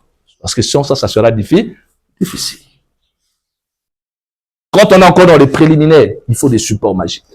Mais quand tu as déjà atteint un niveau de travail très avancé, ton vrai support, c'est quoi? C'est que tu dois travailler pour devenir toi-même un pentagramme. Hein? L'étoile à 5 branches. Flamboyant. Le travail spirituel te permet de briller comme comment? Comme une étoile à 5 branches. Toi-même, tu deviens un cercle de lumière. Le cercle, c'est le symbole de Dieu. Le nombre 9. Le pentagramme, c'est le nombre 5. Et quand tu fais ça, tu as la maîtrise de quoi? De la terre, l'air, l'eau et le le feu. Toi-même, tu es le cinquième élément. Tu es Dieu. Dieu manifesté dans la chair humaine. C'est pourquoi il faut rentrer dans la grande spiritualité. Et donc, les rites de purification, il y en a plusieurs, je ne vous donnerai pas les éléments, mais les rites de désenvoûtement, de purification, reposent d'abord sur la maîtrise des esprits des 4 éléments. La terre contribue dans les désenvoûtements. L'eau contribue dans les désenvoûtements. Le feu contribue dans les désenvoûtements. L'air contribue dans les désenvoûtements. Quand tu as la maîtrise de ces 4-là, avec le 5e élément qui est l'akasha, tu peux réussir en désenvoûtement. Tu peux travailler avec le feu seulement. Tu peux travailler avec l'eau seulement. Tu peux travailler avec la terre seulement. Quand tu as les codes de fonctionnement. Et tu libères. Mais toi-même également, il te faut purifier. Il faut faire des purifications au quotidien. Maintenant, il n'y a pas que le corps physique que tu dois purifier. Quand tu fais les bains rituels, c'est bien, parce que tu vas te nettoyer avec des vibrations. Mais il faut maintenant que tu rentres dans la purification du corps émotionnel. Pour te purifier des blessures émotionnelles. Pour te purifier des chagrins. Pour te purifier des soucis, des inquiétudes. Pour se purifier quoi? Des malheurs que tu as subis dans le passé. Parce que ces malheurs-là ont fait quoi? Ont blessé ton âme personnalité. Ça a laissé des traces à l'intérieur de toi. Et ça, c'est dangereux. Et donc, le travail que tu vas faire de catharsis spirituelle, c'est pour purifier ton être intérieur, purifier ton corps émotionnel. Parce que là où nous sommes tous bloqués, je l'ai toujours dit, c'est le corps émotionnel. Or, c'est lui qui alimente le cas, c'est-à-dire le double éthérique. Donc, si déjà, à ce niveau, tu n'arrives pas à te détacher, à résoudre ça, à te purifier ton émotionnel, ben c'est fini, parce que l'émotionnel est directement lié à l'astral. Donc, dès l'instant où tu es dans la peur seulement, la peur, je l'avais dit, c'est le plus grand obstacle dans la vie. Mais il y a des gens qui acceptent cette peur, qui alimentent la peur, qui vivent dans la peur. La peur de quoi? Peur de la maladie, peur de la richesse, peur de ceci, peur de cela, peur. Mais la peur te tire vers le bas. L'envie, c'est l'émotionnel. Quand tu envies quelqu'un, peu importe, mais c'est toi-même qui te fais du mal. Quand tu as de la haine envers quelqu'un, tu fais mal à qui? À toi-même. Parce que ces vibrations-là, c'est toi qui les génères. Et quand tu vas les générer, ton âme va se sentir comment? Étouffée. Et si l'âme se sent étouffée, elle ne va pas rentrer dans l'extase. Donc, du coup, tu seras privé de quoi? Du bonheur. Autrement dit, la haine détruit plus vite celui qui la génère. C'est pourquoi le mystique ne peut pas rentrer dans ces vibrations. Parce que c'est que si j'entretiens pendant longtemps de telles vibrations de jalousie, de haine, de méchanceté, je me détruis. Et je serai privé de quoi? Du bonheur. Et si je suis privé du bonheur, je ne vais plus encore attirer les bonnes choses de la vie. Par conséquent, je resterai toute ma vie comment? Malheureux. Pourquoi? Parce que c'est ma propre faute. C'est pourquoi le sorcier vampire ne sera jamais heureux. Tu ne feras jamais un sorcier vampire heureux. Un sorcier vampire, il est vampire, il ne peut pas être heureux. On lui a privé, parce que le bonheur, c'est une récompense spirituelle. Donc lui, quand il est rentré dans la vibration négative, c'est pourquoi il vit tout le temps dans la haine. Il fait semblant de rire, mais en fait, il a de la haine. Parce qu'il ne veut pas se libérer de ça. Il est esclave du mal. Donc en réalité, si l'humanité était suffisamment bien enseignée, si on était réellement et bien enseigné, personne n'allait souffrir. Parce que le bonheur là, il est contagieux. Le bonheur là, ça se communique. Le bonheur là, ça se répand. Et dans le bonheur, il y a le magnétisme. Hein? Quand vous voyez quelqu'un toucher quelqu'un, il est guéri. Mais parce qu'il a déjà une énergie positive magnétique qui se dégage de lui. Donc, le fait seulement de l'approcher, ton problème est réglé. Le fait seulement d'être en face de lui, ton problème il est résolu. Parce qu'il te communique la même énergie du bonheur. Même sans faire une prière. Donc, quand on se salue les mains chaque jour, ici on se salue les mains, c'est une habitude qui est venue, on se salue les mains. Voilà pourquoi les grands missiles ne tiennent pas la main de quelqu'un. Parce que si je prends la main, je te tiens la main, et que je suis quelqu'un qui est connecté avec des rayons spirituels, le fait que je t'ai déjà touché, tu tenais la main, c'est parti. Tu viens de retirer quelque chose. Si je suis heureux, c'est que je t'ai transmis ma chance, je l'ai transmis, ma bénédiction, tout ça, le fait que je t'ai tenu la main. Si je suis quelqu'un de négatif et de méchant, on se tient la main, on fait ça. ma malchance, mes négatifs, mais tout. Pas toi si tu as récupéré une partie. On ne tient pas la main de quelqu'un n'importe comment. Parce qu'il y a transfert énergétique en permanence. C'est pourquoi un mystique, quand il se lève en vibration, parfois il n'a pas trop envie d'être là où il y a des gens. Il préfère rester seul, de peur qu'ils se trouvent contaminés par leur vibration négative. Ce sont des gens qui pensent bas, qui raisonnent bas, qui réfléchissent bas, qui sont toujours tirés vers le bas. Tu rentres dans, c'est facile. Va voir un groupe de gens, 3, 4, 5. Ils sont en train de faire du commérage sur quelqu'un. Parler mal de quelqu'un. Toi, tu es à côté. Tu finiras par être contaminé. Toi aussi, tu vas commencer à ajouter quelque chose. Oui, tu as raison. Même moi-même aussi, j'avais bien vu ça. C'est pas possible. Et vous allez former un égrégore. Mais un égrégore négatif. De commérage. En parlant du mal et des défauts des gens. Toi, tu n'as pas de défauts. Hein? Non, toi, tu n'as pas de défauts. Toi, tu es saint. Tu ne commets pas de fautes. Toi, tu es pur. Hein? Le mystique n'a pas le temps. Quelqu'un qui connaît la voie ésotérique n'a pas le temps de passer son temps à parler du mal de quelqu'un. Tu ne me verras jamais être là en train de bavarder sur quelqu'un. C'est pas mon problème. S'il n'a pas compris, c'est lui. S'il a compris, c'est lui. Je passe mon temps à travailler sur moi-même. À combattre mes faiblesses et transformer mes faiblesses en quoi? En qualité. On a du boulot. On a du boulot. On a dit, j'ai pas le travail. Tu n'as pas le travail. Tu as le travail. Le travail sur toi-même. Pour combattre tes propres démons psychologiques. Afin de devenir meilleur chaque jour. Non, les gens ne font pas ce travail-là. Bon, maintenant, si tu ne le fais pas, tu accumules l'envoûtement d'aujourd'hui. L'envoûtement de demain. Après une semaine. Maintenant, prends maintenant l'envoûtement de 3 mois. Après, fais maintenant l'envoûtement de 1 année. Sans purification, sans nettoyage spirituel. Tu n'as rien fait. C'est forcément normal que tu sois des problèmes. Moi, quand je dis que j'ai des problèmes, je dis c'est normal. Qu'est-ce que tu trouves d'étrange là-dessus? Tu n'es pas dans la loi, tu ne peux pas. Ça, c'est la seule chose qui te protège, c'est la loi cosmique. Toi, tu ne veux pas l'appliquer. Donc, tu imagines quoi? Une magie sans loi? Ça n'existe pas. Ça n'existe pas. Il n'y a pas de magie sans loi, il n'y a pas de Dieu sans loi. Donc, si tu veux être avec le divin, tu respectes sa loi. Et vous faites chemin ensemble. Si il n'y a pas de loi, ben, ça ne marchera pas. Et donc, par conséquent, tu vas subir. Tu n'es pas plus intelligent que l'univers. Non, laisse ça. L'univers va te rattraper, il va t'enseigner. Hein? Il faut qu'on se libère de ces faux schémas qu'on a mis dans nos têtes. Nous avons grandi et on a été mal éduqués. Il n'y a pas un autre mot que ça. Dans nos sociétés. Comme c'est la loi de la majorité. On a l'impression que la majorité des personnes, ça veut dire vérité. Donc, comme tout le monde se comporte comme ça, donc moi aussi, je dois me comporter seulement comme eux. Donc, si eux sont des ignorants, moi je me comporte comme eux.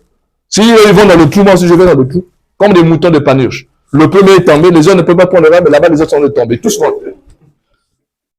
Un être humain sensé, c'est quelqu'un qui raisonne, qui médite, qui réfléchit. Il dit ça, je peux faire, ça, je ne peux pas faire.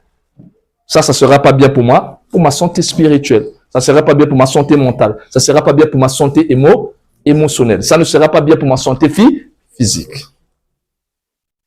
Mais si tu n'as pas la force de pouvoir être toi-même, être authentique, savoir ça, je peux pas, ça, je peux, ben tu vas commencer à ramasser la poubelle.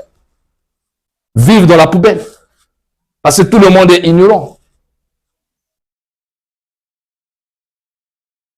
Regardez seulement la manière dont nous nous alimentons ici. Des viandes. Je ne sais pas où c'est la viande, on a trouvé ça. Hein? Mais tu n'as pas la force de dire non, ça je ne peux pas manger. Pourquoi? On passait tout le monde mange ça. Donc on sait que tout le monde mange ça, ça veut dire que c'est bien. Et bien, c'est pas bien pour la santé. Donc moi je suis le propriétaire de ma vie. Donc je sais que ça, si c'est pas bon, je préfère dépenser beaucoup pour bien manger. Prendre ce qui est convenable à ma santé. Me sacrifier pour ma santé. Boire de l'eau qui est convenable. Et l'homme spirituel, c'est comme ça. C'est parce que tout le monde boit ça. Mais je vais faire comment? Tout le monde boit ça, non? Donc, tu vois, je me suis tout le monde. Pour madame tout le monde. Il faut s'éduquer. Et à travers l'information que tu reçois, tu commences à l'intégrer dans tes comportements pour que tu deviennes une meilleure version de toi-même. Et chaque jour, tu travailles sur toi pour être une meilleure personne, pour savoir développer tes qualités, pour savoir... Donc, tous les jours, tu travailles et ça va te payer. Ça va te payer d'une manière ou d'une autre. Mais si tu n'as pas de direction comme ça, là, tu vis comment? Tu n'as pas un programme sur toi-même. Finalement, tu vas vivre comment? L'envoûtement. L'auto-envoûtement. Non seulement qu'on peut être envoûté, mais on peut s'auto-envoûter soi-même. Et la plupart des gens sabotent eux-mêmes leur propre vie. Parce que la dureté de l'existence fait en sorte que, face à certaines situations, à certaines épreuves, on n'a pas la force d'appliquer le principe que nous connaissons. On n'a pas la force de mettre en application ce que nous savons. Non, non. Nous savons des choses. Donc, nous pouvons y faire face. Nous pouvons y faire face. Maintenant, si tu n'as pas la capacité de pouvoir y faire face, tu te laisses vaincu intérieurement, tu subis. L'échec dans la vie, c'est le premier pas vers le succès. Donc, si tu veux réussir dans la vie, tu veux devenir quelqu'un dans la vie, tu veux devenir un grand musicien, je ne sais pas, un grand artiste, peu importe, un grand chef d'entreprise, dis-toi déjà dans ta tête que tu passeras par l'échec. Et le jour où l'échec va arriver, il ne faut pas qu'on te fasse quoi? C'est Satan. Frère, ça c'est Satan. Hein? L'échec là, c'est Satan. Non, c'est pas Satan. Satan n'a rien à voir avec ton échec. Il y a eu des choses que tu n'avais pas bien compris qui ont contribué à cet échec, mais l'échec peut devenir une vie, une victoire quand tu connais. Tu peux faire de l'échec ton allié pour tirer un enseignement qui t'aidera demain à ne plus commettre la même erreur. Si tu ne comprends pas la vie de cette manière, mais ça sera difficile. Les lois ne peuvent pas être modifiées. Toi-même, pour apprendre à marcher aujourd'hui, tu as tombé combien de fois? Il faut demander à ton père et à ta mère. Aujourd'hui, tu marches, tu ne tombes pas. Il faut leur donner maman. Moi, quand j'ai tombé combien de fois? Et elle ne peut pas me raconter parce que c'est plusieurs fois que tu tombais. Aujourd'hui, tu n'as pas marché. Voilà. C'est la connaissance. Donc, quand tu connais la réalité, tu ne peux pas subir la vie. Ceux qui subissent la vie, ce sont des ignorants. Parce que même dans l'échec, tu as déjà une porte de sortie. Tu as reçu quelque chose. Tu as enrichi ta vie. Donc, tu peux avoir l'âge de 30 ans et être plus riche en expérience que celui qui a 60 ans. Parce que tu as tellement vécu que tu as subi et que tu as grandi, tu as transformé ton esprit, tu as transformé ton caractère, tu as un état d'esprit différent. Et quand on te met en face de celui qui a 70 ans, 80 ans, je ne sais pas quoi, ben, tu es riche en expérience. Et ça, il faut que tu acceptes d'être guidé. Que tu fasses attention et que tu apprennes. Et il te faut une vraie école.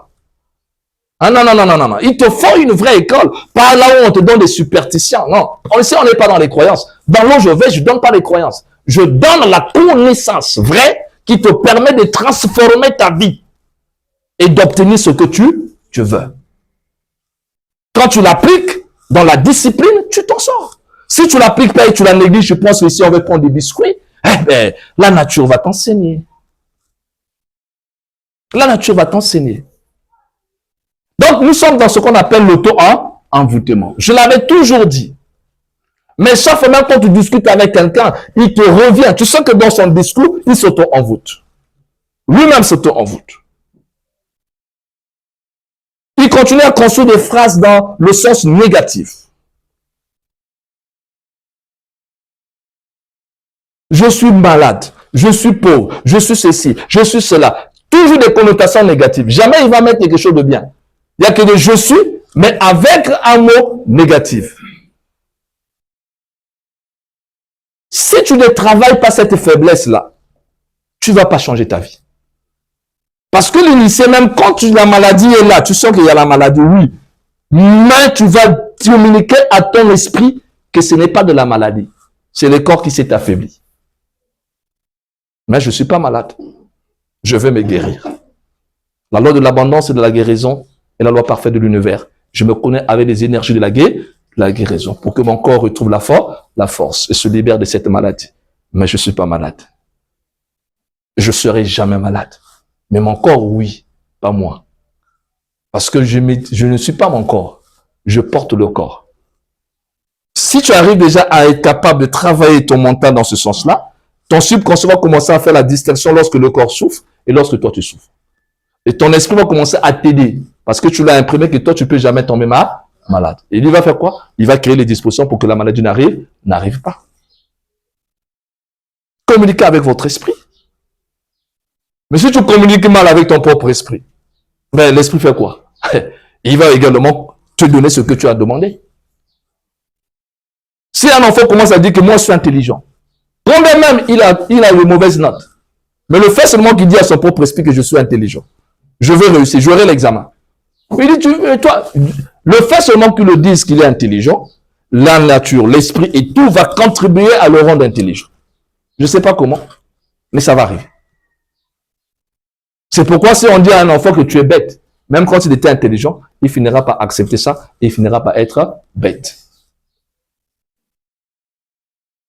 C'est pourquoi quelqu'un qui s'est construit dans la positivité ne peut pas dire à l'autre, tu es idiot, tu es rien, ce qui dévalorise les autres. Non, on ne dévalorise pas l'autre.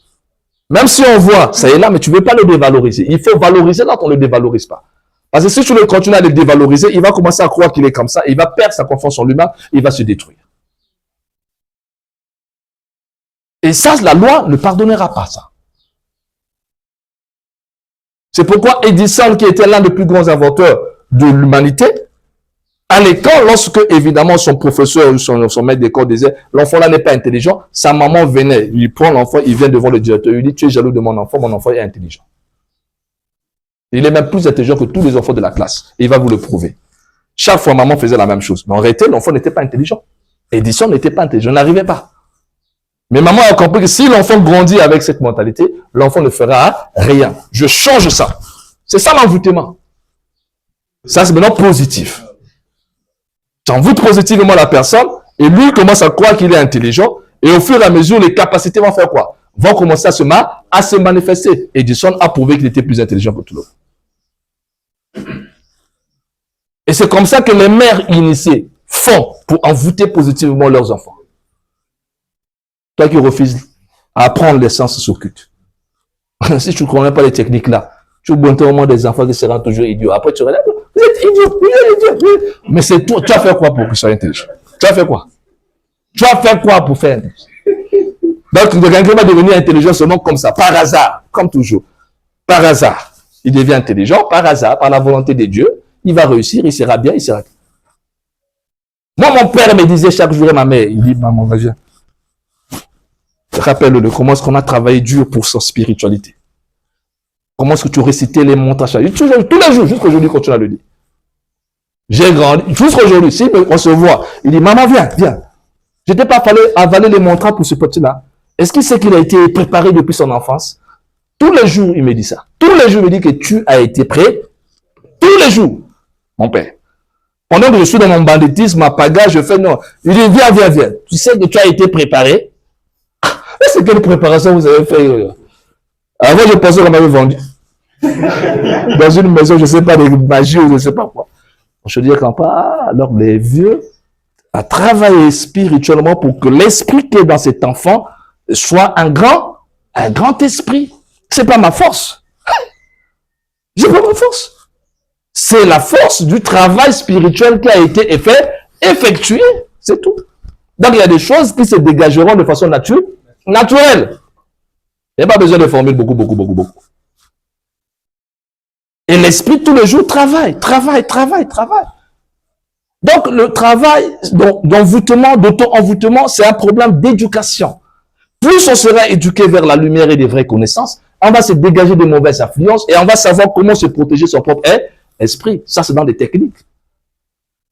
Et même quelqu'un qui est dehors ne peut pas réussir à pouvoir t'influencer négativement. Et quand tu te promènes, tu es conscient de qui tu es. Tu es conscient de ta force et de ta valeur. Et si quelqu'un essaie de te dévaloriser, ça ne marchera pas. Si tu es très de pauvre et de malheureux, tu dis non, ça ne marchera pas. Je ne le suis pas. C'est toi qui le crois. Mais je te prouverai que je ne suis pas comme ça. Juste accorde-moi quelques temps encore.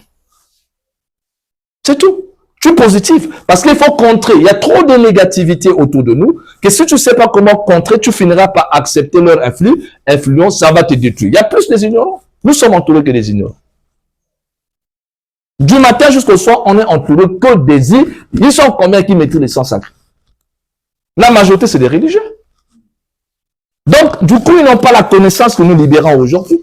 Ils n'ont pas éduqué leur propre esprit. Donc, ils ne peuvent que refléter quoi?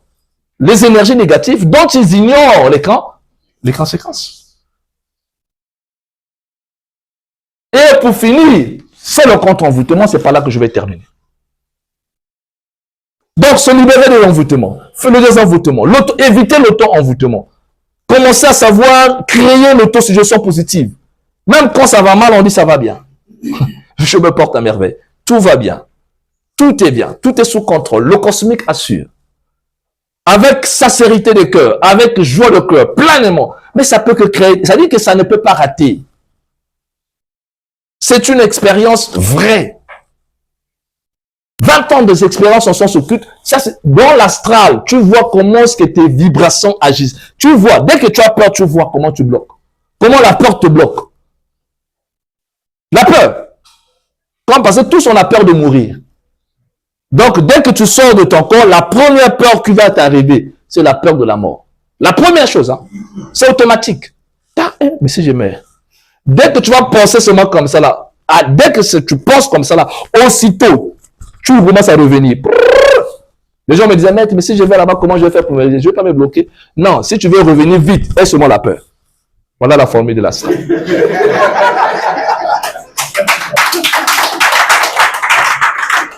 Là, c'est des gens qui fabriquent l'astral. C'est-à-dire qu'il n'a jamais été là-bas, mais ils fabriquent ça. Ils pensent que c'est des, je vais fabriquer mes théories du monde à ça, les gens vont me croire. Non. Quand tu ne connais pas, tu ne connais pas. Il n'y a pas une formule magique que tu vas appliquer pour revenir. Il n'y en a pas. La seule chose que tu vas faire, aie peur.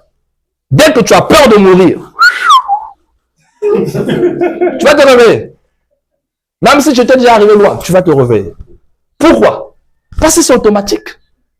La vibration de la peur te tire vers le bas. T'amène vers la terre. Ne te fait pas évoluer. Bon, maintenant, ici, là, des gens vivent comment dans la peur de la magie, peur de ceci, peur de cela, peur! Peur que ma vie... Mais chaque fois que tu as peur, là, tu descends. Maintenant, la peur, sa fille s'appelle quoi? Son fils, le doute. La peur, c'est la mère. Maintenant, son petit-fils, le doute. On dit une partie, la positivité absolue. Ah, bête. Mais s'il y a l'envoûtement derrière, même si j'ai fait la positivité, ça ne marchera pas. Mais qu'est-ce qui est l'antidote contre l'envoûtement? Mais c'est l'énergie positive. L'antidote, c'est l'énergie positive.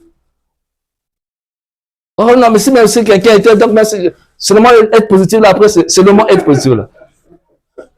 La nature, c'est la simplicité et la précision. Et la vraie magie n'est pas compliquée. Non, c'est pourquoi il faut qu'on explique la magie. Parce que les gens pensent que la magie, c'est compliqué. Non, c'est beaucoup... Non, non. La magie, c'est simple et c'est précise. C'est comme la nature. La nature, elle est simple et précise. Tu vois l'arbre là, le palmier, il joue son rôle. Il est simple et il fait son travail. Tu vois le soleil, il est simple, il fait son travail. C'est la régularité. Le respect du rythme. Quand quelque chose, je prends un petit marteau, je commence à taper ici.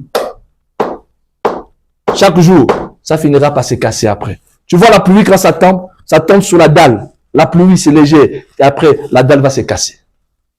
Le ciment se déchire par la présence seulement des gouttelettes d'eau qui tombaient chaque jour. Quand tu as compris le principe du rythme, tu travailles avec rythme et régularité à 2 heures précises sur n'importe quelle chose. Le travail mental, le travail... C'est-à-dire que tu travailles avec un rythme. Une année sur rétro, tu commences à déclencher, débloquer les situations. Mais comme tu ne connais pas le rythme, tu ne connais pas la régularité, tu ne connais pas la persévérance, tu ne connais pas toutes ces choses-là, tu as travaillé aujourd'hui et demain, après demain tu t'es fatigué, ça n'a pas marché, maître. Pendant combien de temps? Maintiens le rythme, maintiens le rythme, maintiens le rythme, maintiens la cadence, et commence à augmenter en vibration. C'est fini. Tu te libères de tout. C'est automatique, c'est la loi. Tu vas avoir des muscles pour nous les hommes. Tu fais quoi?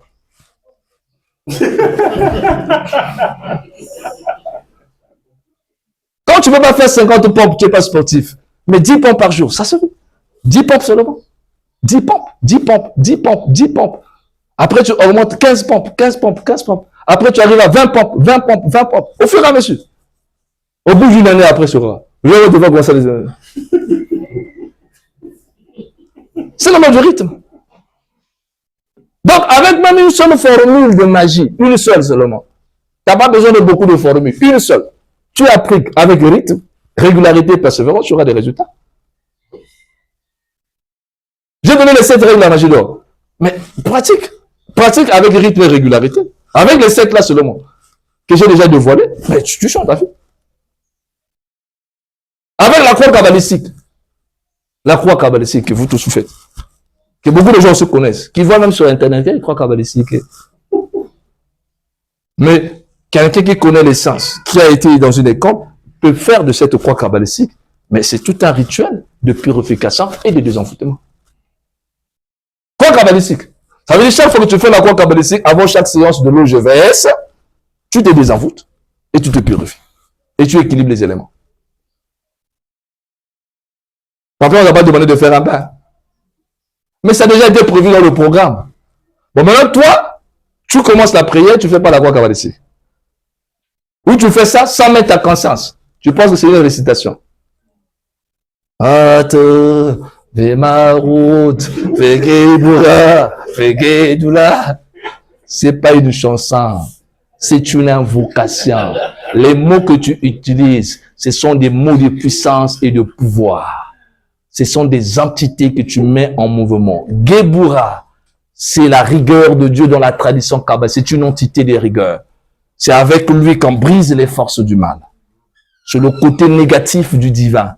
Et Bina, la bonté qui est à côté, c'est le côté positif. Donc, il ne faut pas jouer avec la croix kabbalistique. Tu équilibres les 4 éléments. La terre, l'air, l'eau et le feu sont équilibrés en toi. Et quand les 4 sont équilibrés, c'est Dieu qui se manifeste, qui est le 5e condition, le 5e, la Shekinah descend.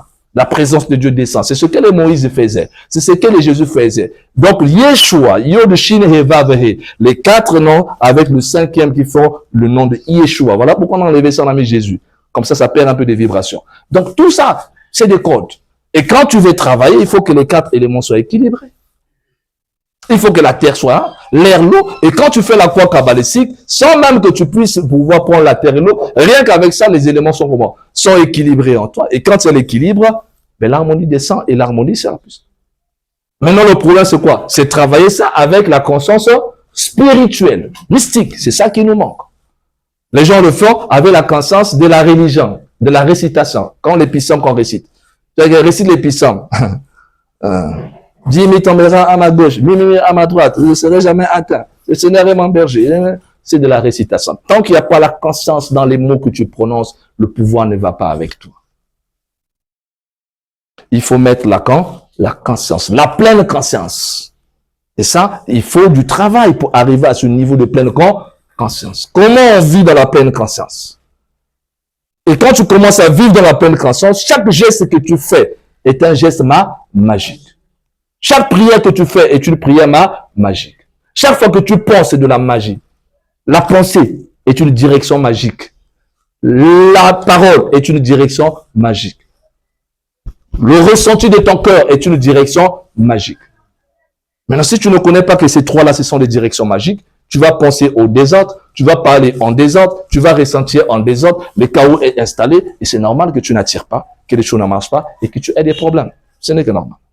Et donc, il faut sortir de là. Et le contre-envoûtement, c'est pour le professionnel. Celui qui a étudié les sciences, on a étudié la magie, qui a appris les lois, et à ce moment-là, il peut faire le contre-envoûtement. C'est-à-dire, quelqu'un m'envoûte, je réalise que c'est lui qui m'envoie l'envoûtement, je prends les éléments qui sont dans la nature, je lui envoie son propre envoûtement de façon consciente et volontaire.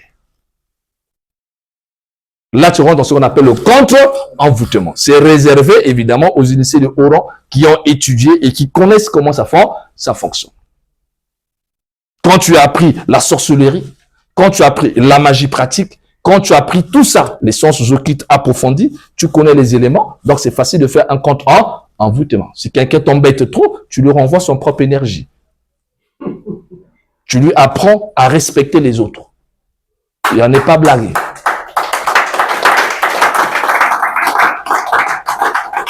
Là, tu es dans le camp d'envoûtement pour le retour à l'équilibre. Et tu as les outils pour ça. Tu es même plus dangereux que lui. Sans qu'il ne se rende compte. Surtout quand tu as un mystique parfaitement entraîné. J'aime bien dire parfaitement entraîné, parce qu'un mystique parfaitement entraîné peut mettre en mouvement le feu là. Il envoie, le feu là, il envoie. Et le feu obéit. Il obéit. L'eau, il envoie. Et beaucoup des outils que tu peux utiliser comme le couteau, il envoie. Le balai, il envoie. Le drapelé, il envoie. Ces éléments-là sont utilisés dans la pratique. Il faut savoir, la terre, tu envoies. Tu prends la poussière de la terre, tu traces. Et si tu connais ce qu'on appelle les correspondances magiques, tu prends la poussière du cimetière. Et là, tu envoies. Tu sais que par la loi de la correspondance, ça, c'est que je veux dire, je veux te détruire. Mais si tu ne connais pas les codes là, tu ne sauras pas comment il faut l'utiliser. Et c'est pourquoi il faut apprendre, il faut étudier. Ce n'est pas de l'amateurisme, du fantaisiste. Non, tu fais seulement des choses parce que j'ai vu les gens faire. Non, il faut que tu aies la connaissance de ce que tu es en train d'utiliser. Tu sais que là, il faut que j'applique telle formule ou telle formule. Je vais associer ça à ça. Je vais associer la magie de l'Inde avec la magie d'Afrique. Je mélange les deux et je détruis la personne. Ou je aide la personne. Je vais utiliser la magie occidentale des Rose-Croix ou je vais utiliser la magie. Tu as plein de magie avec toi.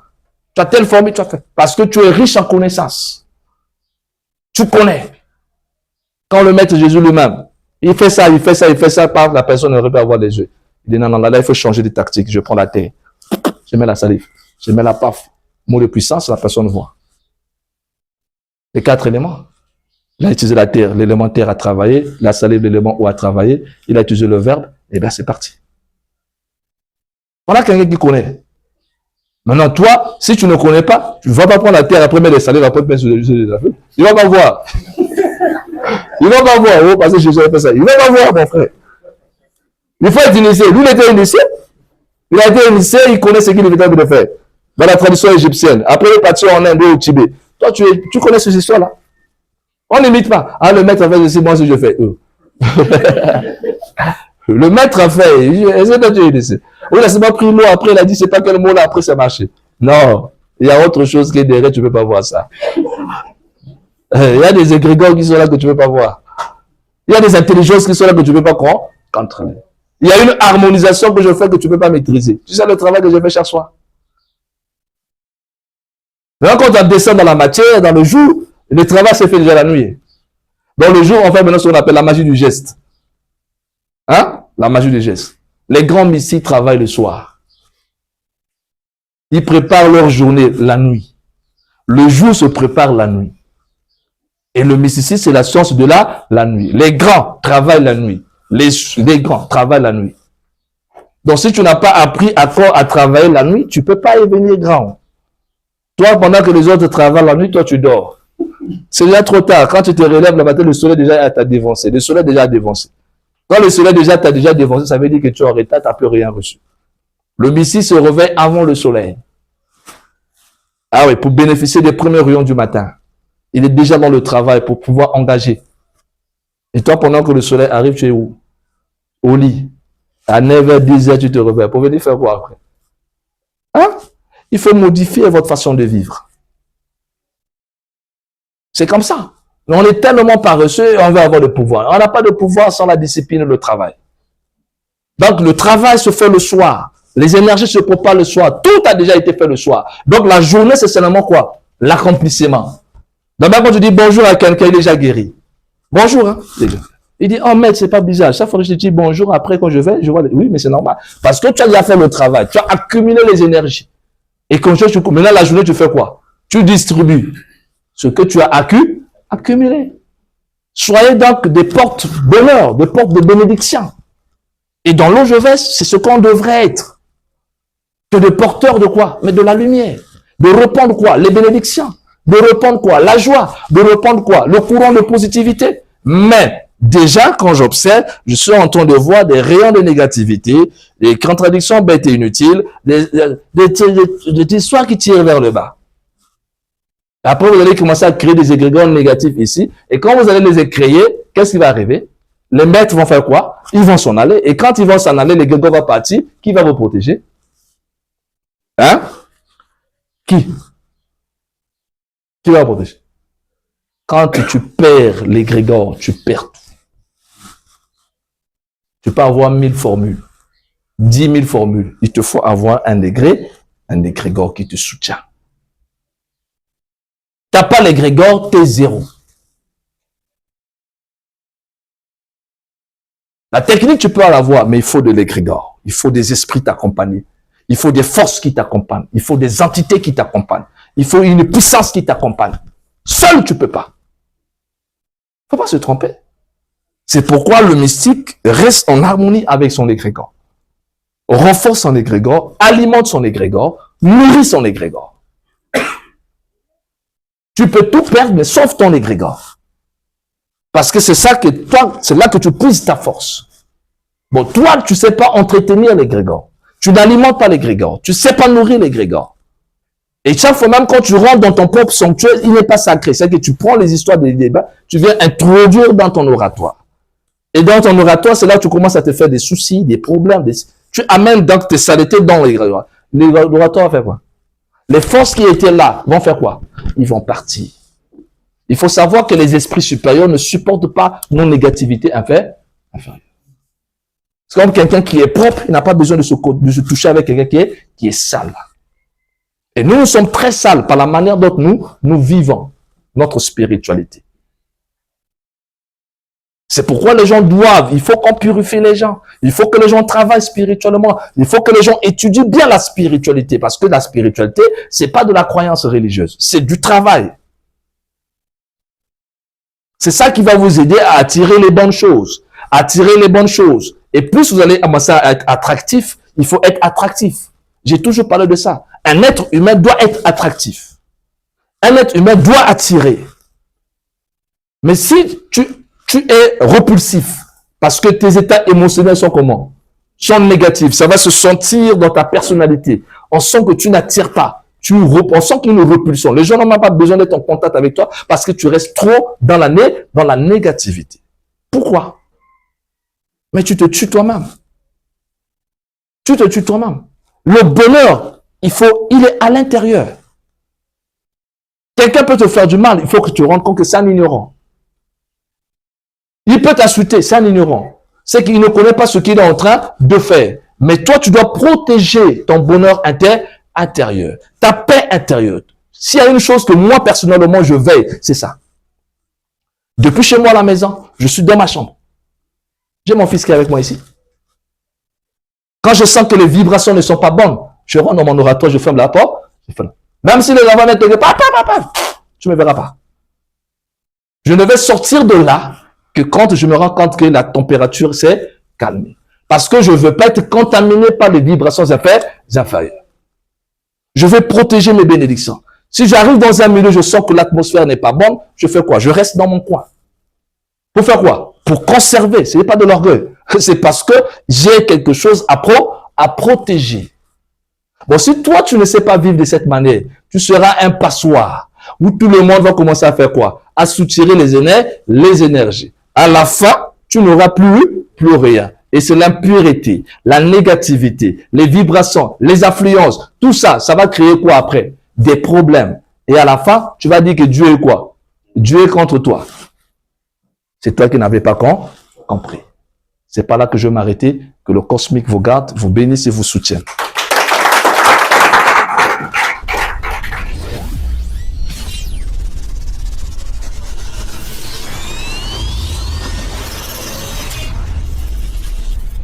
OGVS, ordre du groupe des veilleurs silencieux.